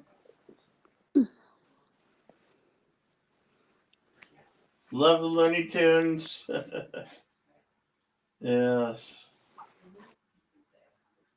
And then I remember a time when, I don't even remember when this was, where the TV show where the kids that were the live action people and then they turned into cartoons and they were a band or something. Mm-hmm. And one of them had glasses and blonde hair. And then it was the, hey, Mickey, she's so fine video with the girl, right. Tony, that did the cheerleader video. Right. They play that near the end of Saturday morning cartoons. Mm-hmm. I remember loving all that stuff. Yeah. I don't even remember what that TV show was. The cartoon with the live action kids that turned into cartoon kids. And I don't even remember. I thought they were in a band. I don't remember what it was. I remember really loving it.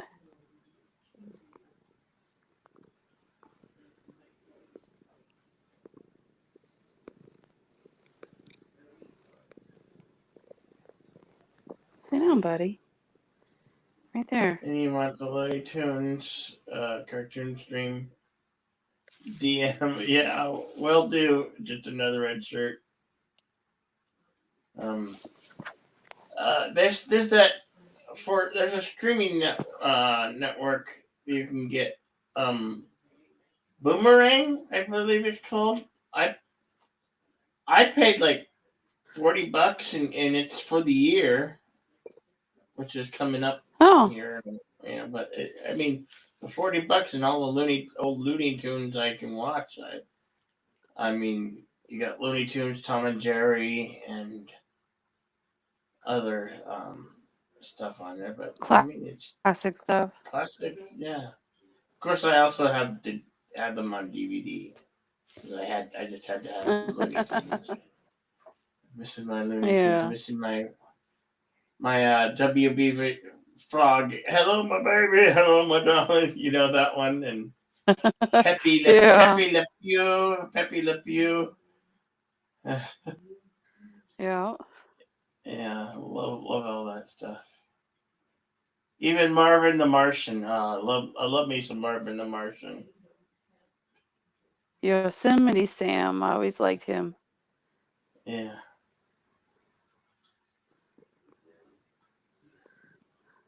Bugs Bunny. Now listen here. Oh, we can hear purring. We can hear the purring.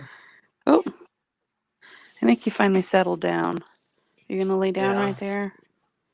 Lay down. Lay down right there. He keeps trying to crawl up on my belly. You have all 6 volumes of the Golden. Yeah. I know I got volume 1 and 2. I need 4, 5, and 6. I have to look at which ones. All 6 I know volumes I have of what? some of them. The Golden Jubilee cartoon collection. Yeah. I've not heard of that. I guess. Just another red shirt. You could put when you said Golden, I was thinking Golden Girls. Go ahead and put the link there and on the Discord too. If you want, just another red shirt.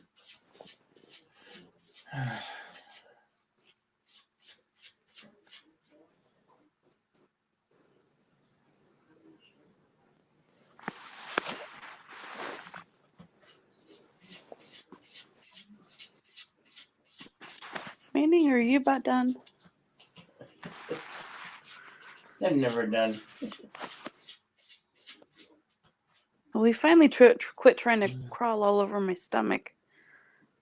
That's good. Yeah, he jumped down. He's going to explore a little since he's not usually allowed in here.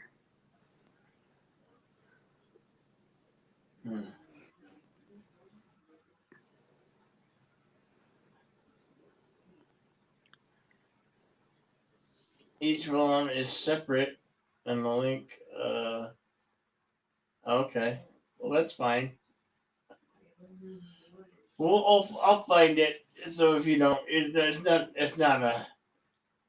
important for. But if other people want to find it, you know, Looney Tunes is kind of a necessity of life. Mm-hmm. Do you like the Tasmanian Devil? Mm-hmm. Yeah, the Tasmanian Devil and Yosemite Sam and Elmer Fudd. I always like the Pepe Le Pew. Uh-oh.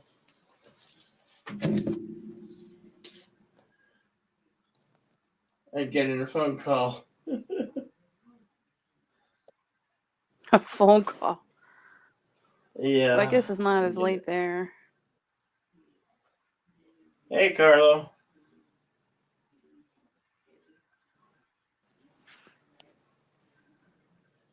That's weird that I'm hearing. Oh, I'm hearing. I'm hearing it through the headset because I have the Facebook Messenger on one of my tabs. I'm like, why am I hearing it?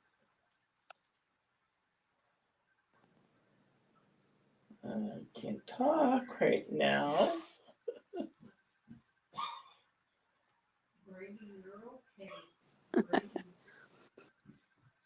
What do you want? The persistence.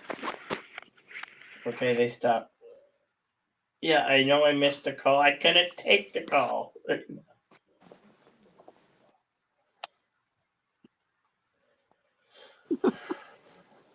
Well, that happened. Oh.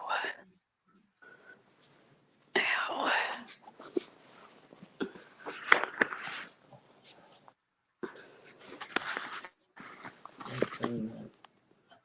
Oh. Manning, where'd you go? Manning. Oh, there you are. What's the kitty cat doing? Okay.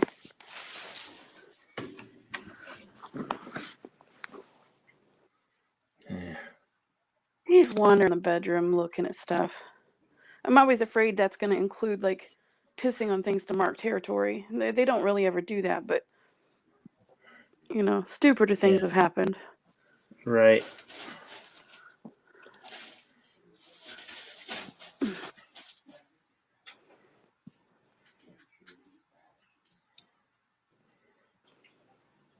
Oh. You getting sleepy? I don't want to keep you up. You got a doctor appointment. Yeah. I'm sleepy. I'm in pain. I can't keep taking pain meds because they make me constipated. So it's a fight between, do I take the pain meds or do I suffer through it? And right now I'm trying to avoid the pain meds.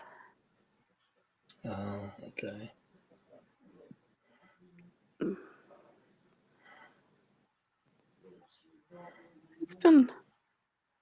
It's been different. It's not been what I expected. It's been rough. Just because I never expected to have a second surgery. And I just can't believe how much water your body can retain when they put you on IV fluids and you can't use the facilities to remove them. Yeah. Ugh. And I think today I've probably dropped at least 5 pounds in water today. At least, if not more.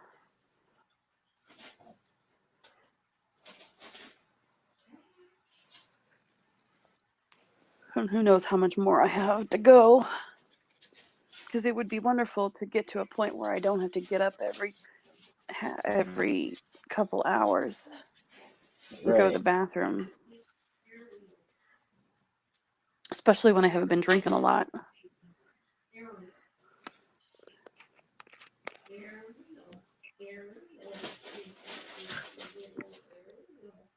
I've been enjoying a bottle of pineapple coconut infused protein water. Mm-hmm. It's actually not too bad.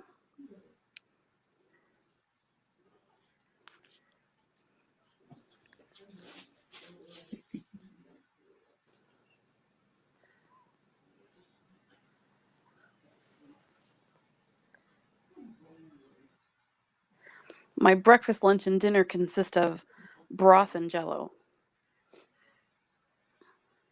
Yeah. That's all I'm eating for at least the next week.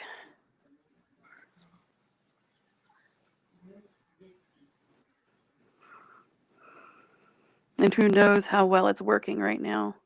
Since I've gained so much water weight, I have no idea, how much actual weight loss progress I've had.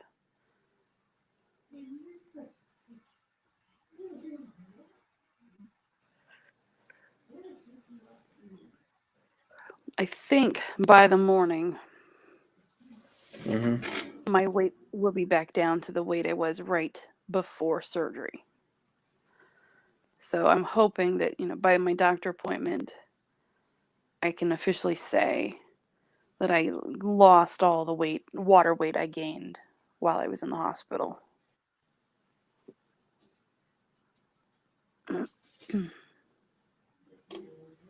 But that was, by our best estimate, that was almost 20 pounds. Good morning. Good morning, Yitza. Yitza's in the chat. Good morning, cool. Yitza. I wish I could see the chat. I don't know how I could do that and not drop the StreamYard thing since I'm on my phone.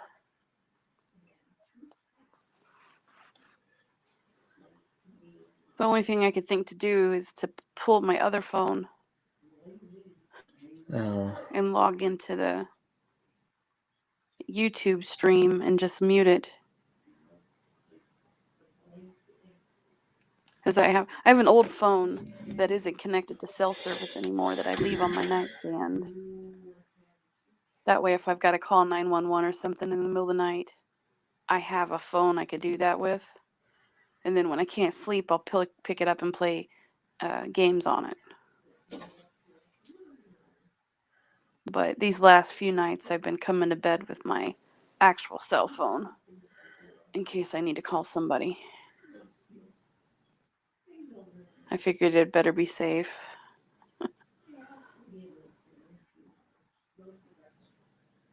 Yeah.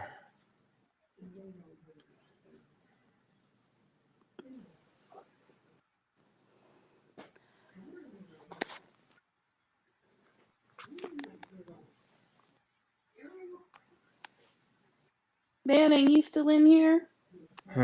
Manning. Oh no. Who knows what he's doing?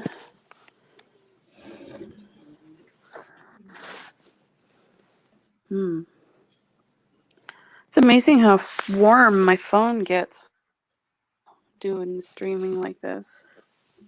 Yeah, it's bad. It burns up the batteries. It gets really hot. StreamYard is not good on phones.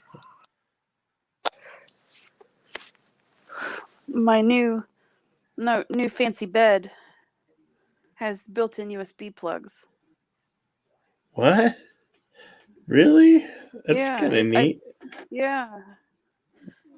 It's one of the newer adjustable models. I got it at Sam's Club.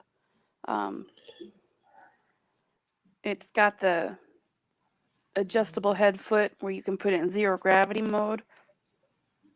And I'm so thankful I got it because I can't lay on my side right now. And it's hard to move. So being able to adjust the bed's been so nice. But the bed has USB ports built into it now. So I can put my phone with the USB cord and it's just there, so I don't have to worry about running the batteries down to zero. Mm-hmm.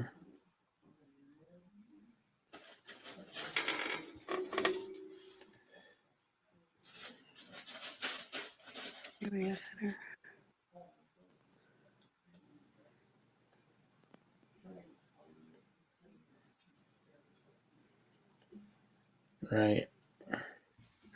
That's interesting. I'm reading what Carlos put.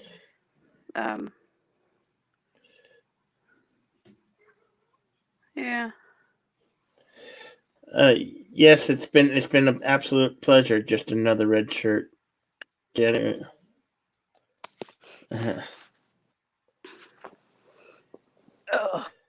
So, yeah, I will tell Paula. Yeah. What's that? Oh, the red shirt's signing off for the night. It looks like this time. Okay. Well, good night. It's been nice chatting with you. And hanging in there in the chat. I can't do this every night, but yeah, it just felt right tonight. And in a couple hours, Captain Trek will be going on live with his morning show, The Morning Brew. Mm-hmm. Oh. Yeah. Well, that's true because he starts at 6.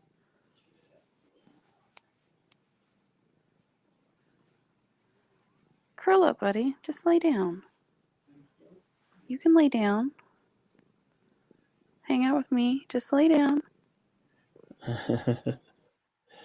Yeah, sure, right, Mom.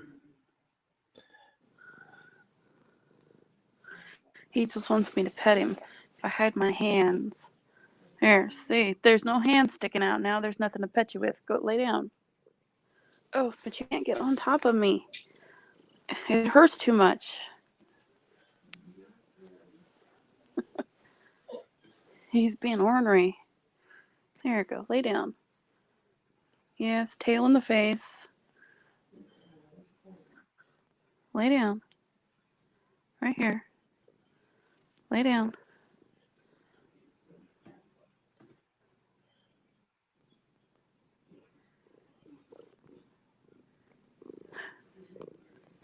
What?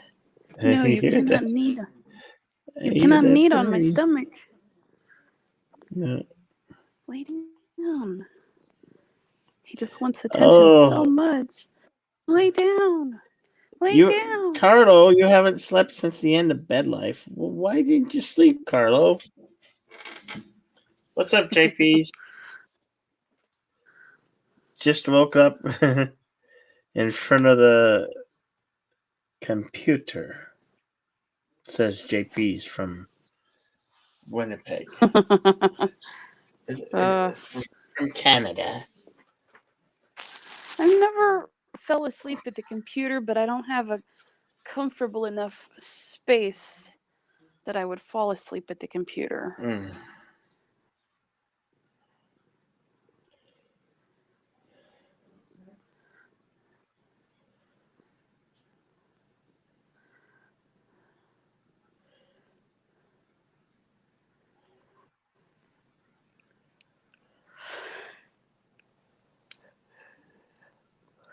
My goodness.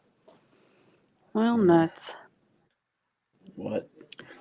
Yeah, I suppose I probably ought to jump out of here, get a couple hours of sleep. Yeah. Well, yeah, because if it's 5 now, I just have to get up by 7. Maybe I'll actually sleep for a couple hours. JP says he got home from work 2 hours ago and passed out in front of his computer. That happens, especially if you're in a comfortable enough chair, I guess. Like you had this recliner, yeah, that'd be easy to do. Oh yeah. All right. First day back after 4 days off. Okay. Well, thank you, Paula, for coming and hang out. Yeah. I was glad I thought of it. I thought, what am I going to do while I'm not sleeping, staring at the ceiling in the middle of the night? That's what the soup's for. This was much more entertaining than staring at the ceiling in the middle of the night. Well, we try to be over here. We try to be. We try to make the soup a fun place for everybody. Geek talk, nerd talk, whatever. Sometimes politics, but not all the time. All right. Politics is kind of like a touchy subject. It's like the black hole subject. Yeah. When we get in debates about black holes. All right. Well, I might pop in again later this week. You never know. Okay. But I enjoyed hanging out for a while. But I think I'm going to try to take a cat nap here before I have to get up and go to my doctor appointment.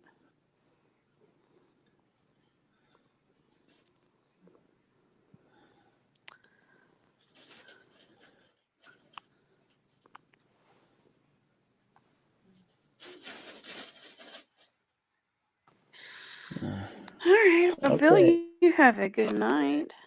I will. And I will catch everybody later. Okay. Good night, Paula. Night. Yeah.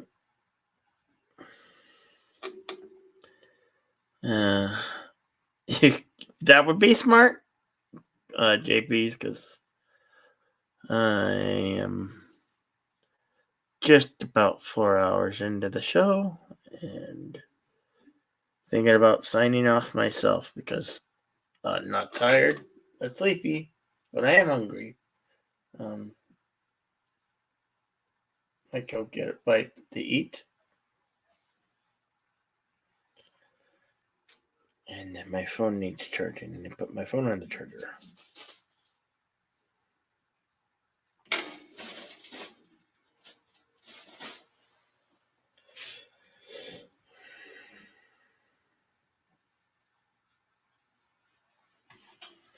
So I would like to thank everybody who's here now for coming. Make sure you, if you haven't already, hit the like button. I'd appreciate it. And those of you who haven't subscribed, please subscribe. And we will see you. What a couple of Robobox passed the hell out. And your neck and back is yelling at me. Well, you shouldn't do that. And it's great to see you back in the soup, JP's. I was beginning to think I might have upset you. We'll perhaps see you if I'm awake or on pain meds. Yeah, you'll find them. Yes, Frog G, we will see you all later. I'm pretty confident. We don't need to end this on the 4-hour mark. Well, it's long enough. So yes, I will find out whatever you want from me, Midnight Cats.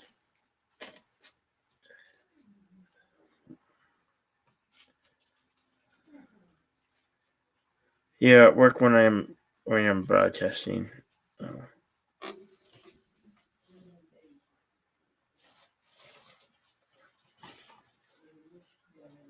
It came early. Oh.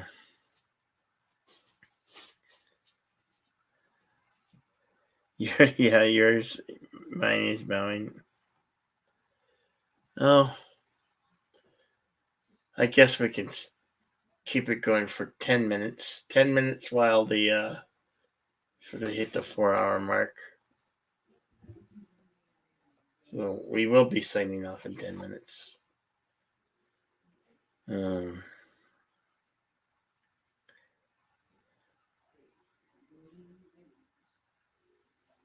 I'm not repeating that. I'm not repeating what you said, JP's. I see what you said. I'm not reading what you said. Nice try. Nice try, JP's. Funny. Not going to give you a soundbite. Yeah. That's a B plus for effort.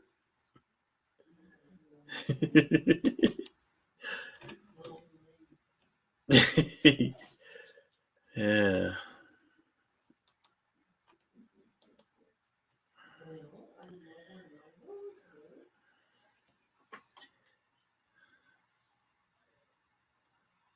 It's not a quick picture, but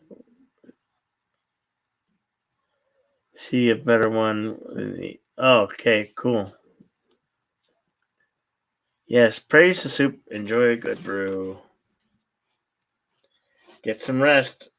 Hope to see you in the brew tomorrow. That would be Captain Trek with Captain Morning Brew with Captain Trek.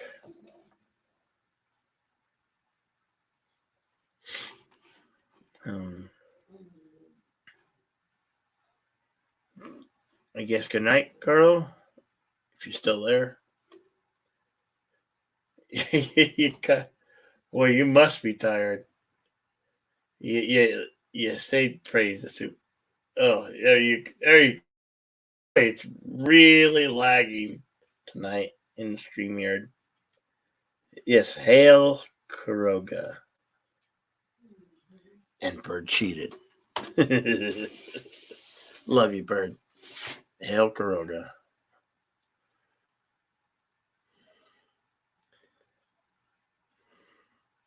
And this is one because he's not here. As Professor Brainy Specs and Captain Trek would say, hail on Kuroga. But that's them saying that. That is not me saying that. That is Professor Brainy Specs and Captain Trek saying hail on Kuroga. Where I, and like you, Carlo, say hail Kuroga.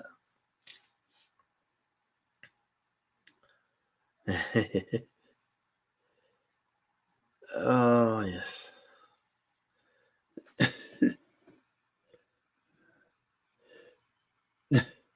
I was just saying what that, because they're not here, you know. I wanted Professor Brainy Speck to drop by after Life with Matthew, but he didn't. How dare him.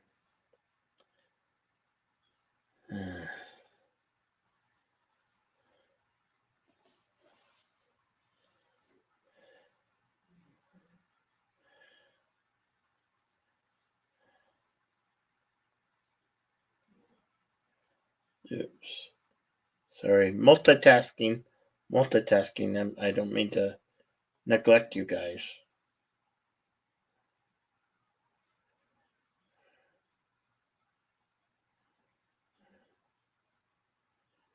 Little. Okay, there we go. A phone call. Yes, I know. Okay.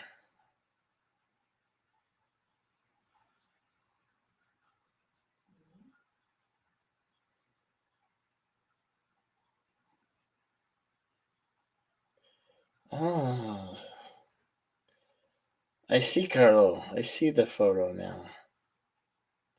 A hoodie. Awesome.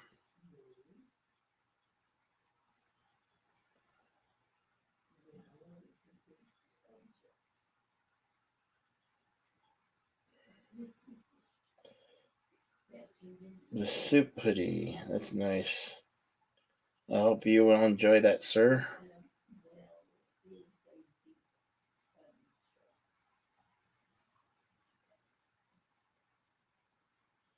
I wonder how long that took to get there. You can tell me about it later. I've been told that Teespring, when you order stuff from Teespring, it takes a long time.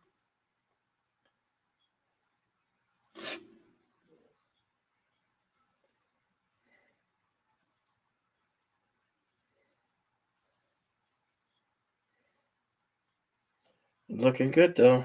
Looking good.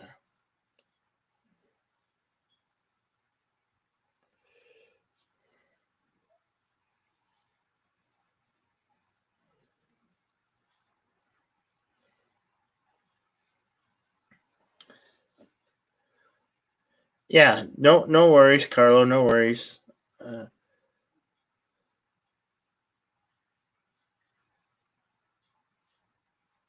You ordered on Friday and it came Monday. Oh, wow.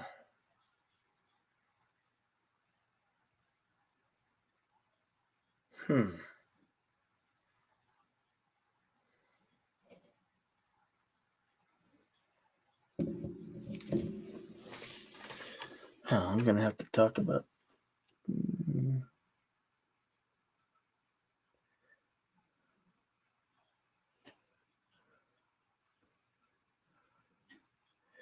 Didn't realize, but your mom put it on the side. It arrived quicker than the birds. Awesome. That's awesome, man. That's awesome. That's awesome. Well, you got 2 outstanding hoodies, and I hope you will enjoy them both equally. We appreciate you, and you're part of the show almost all the time, Carlo. I want you to know you're spectacular, sir, and a good friend.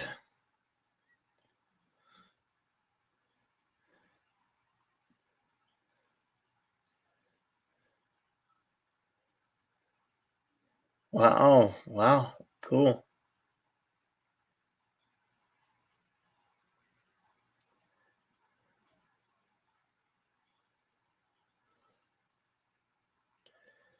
You know, I haven't even checked that. I wasn't even aware. That's cool. That's so happy that you got it, and it looks awesome. I wonder what this because there was a newer one that I did that has like multiple things on the back. It was either multiple things on the back, avatars and pictures on the back and the front. So we'll have to see what the back looks like. Which pattern design is on the back?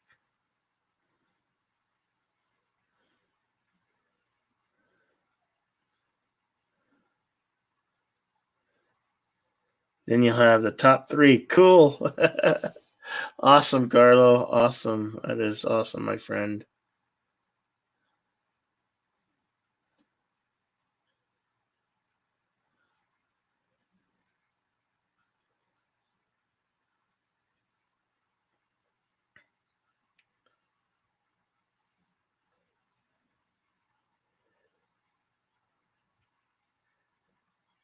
I fit into the day. That's awesome. That's awesome, Carlo. Glad to hear it. Glad to hear it, brother. Glad to hear it. Another awesome. Oh, sweet.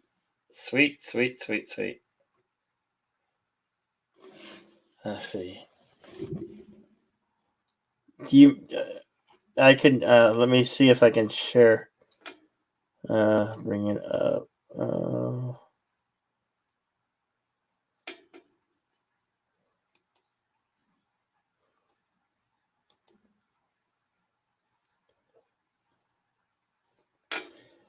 Let's see.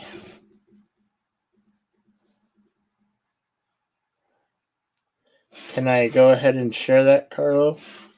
Can I share it with the good people? You want me to share it?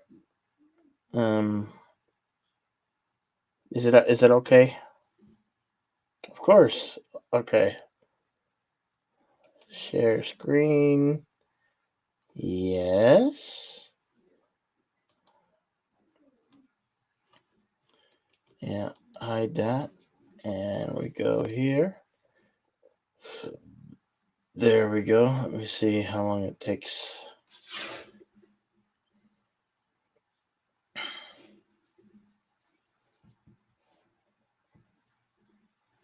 Oh, okay, cool. There's that one.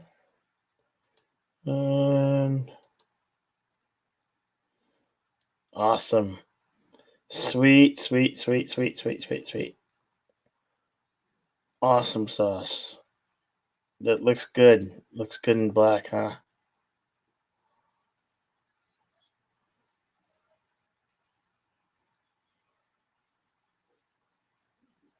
Oh, cool. Yeah, no worries. No rushing, my friend. No rushing. No rushing it. And we're at the 4-hour mark. So, well, thank you all for being here. And we will see you on Wednesday. Tomorrow. Well, yeah, since it's Tuesday. We will see you Wednesday morning. We'll see you all on the next Insomniac Soup. Take care, everybody. Later, folks.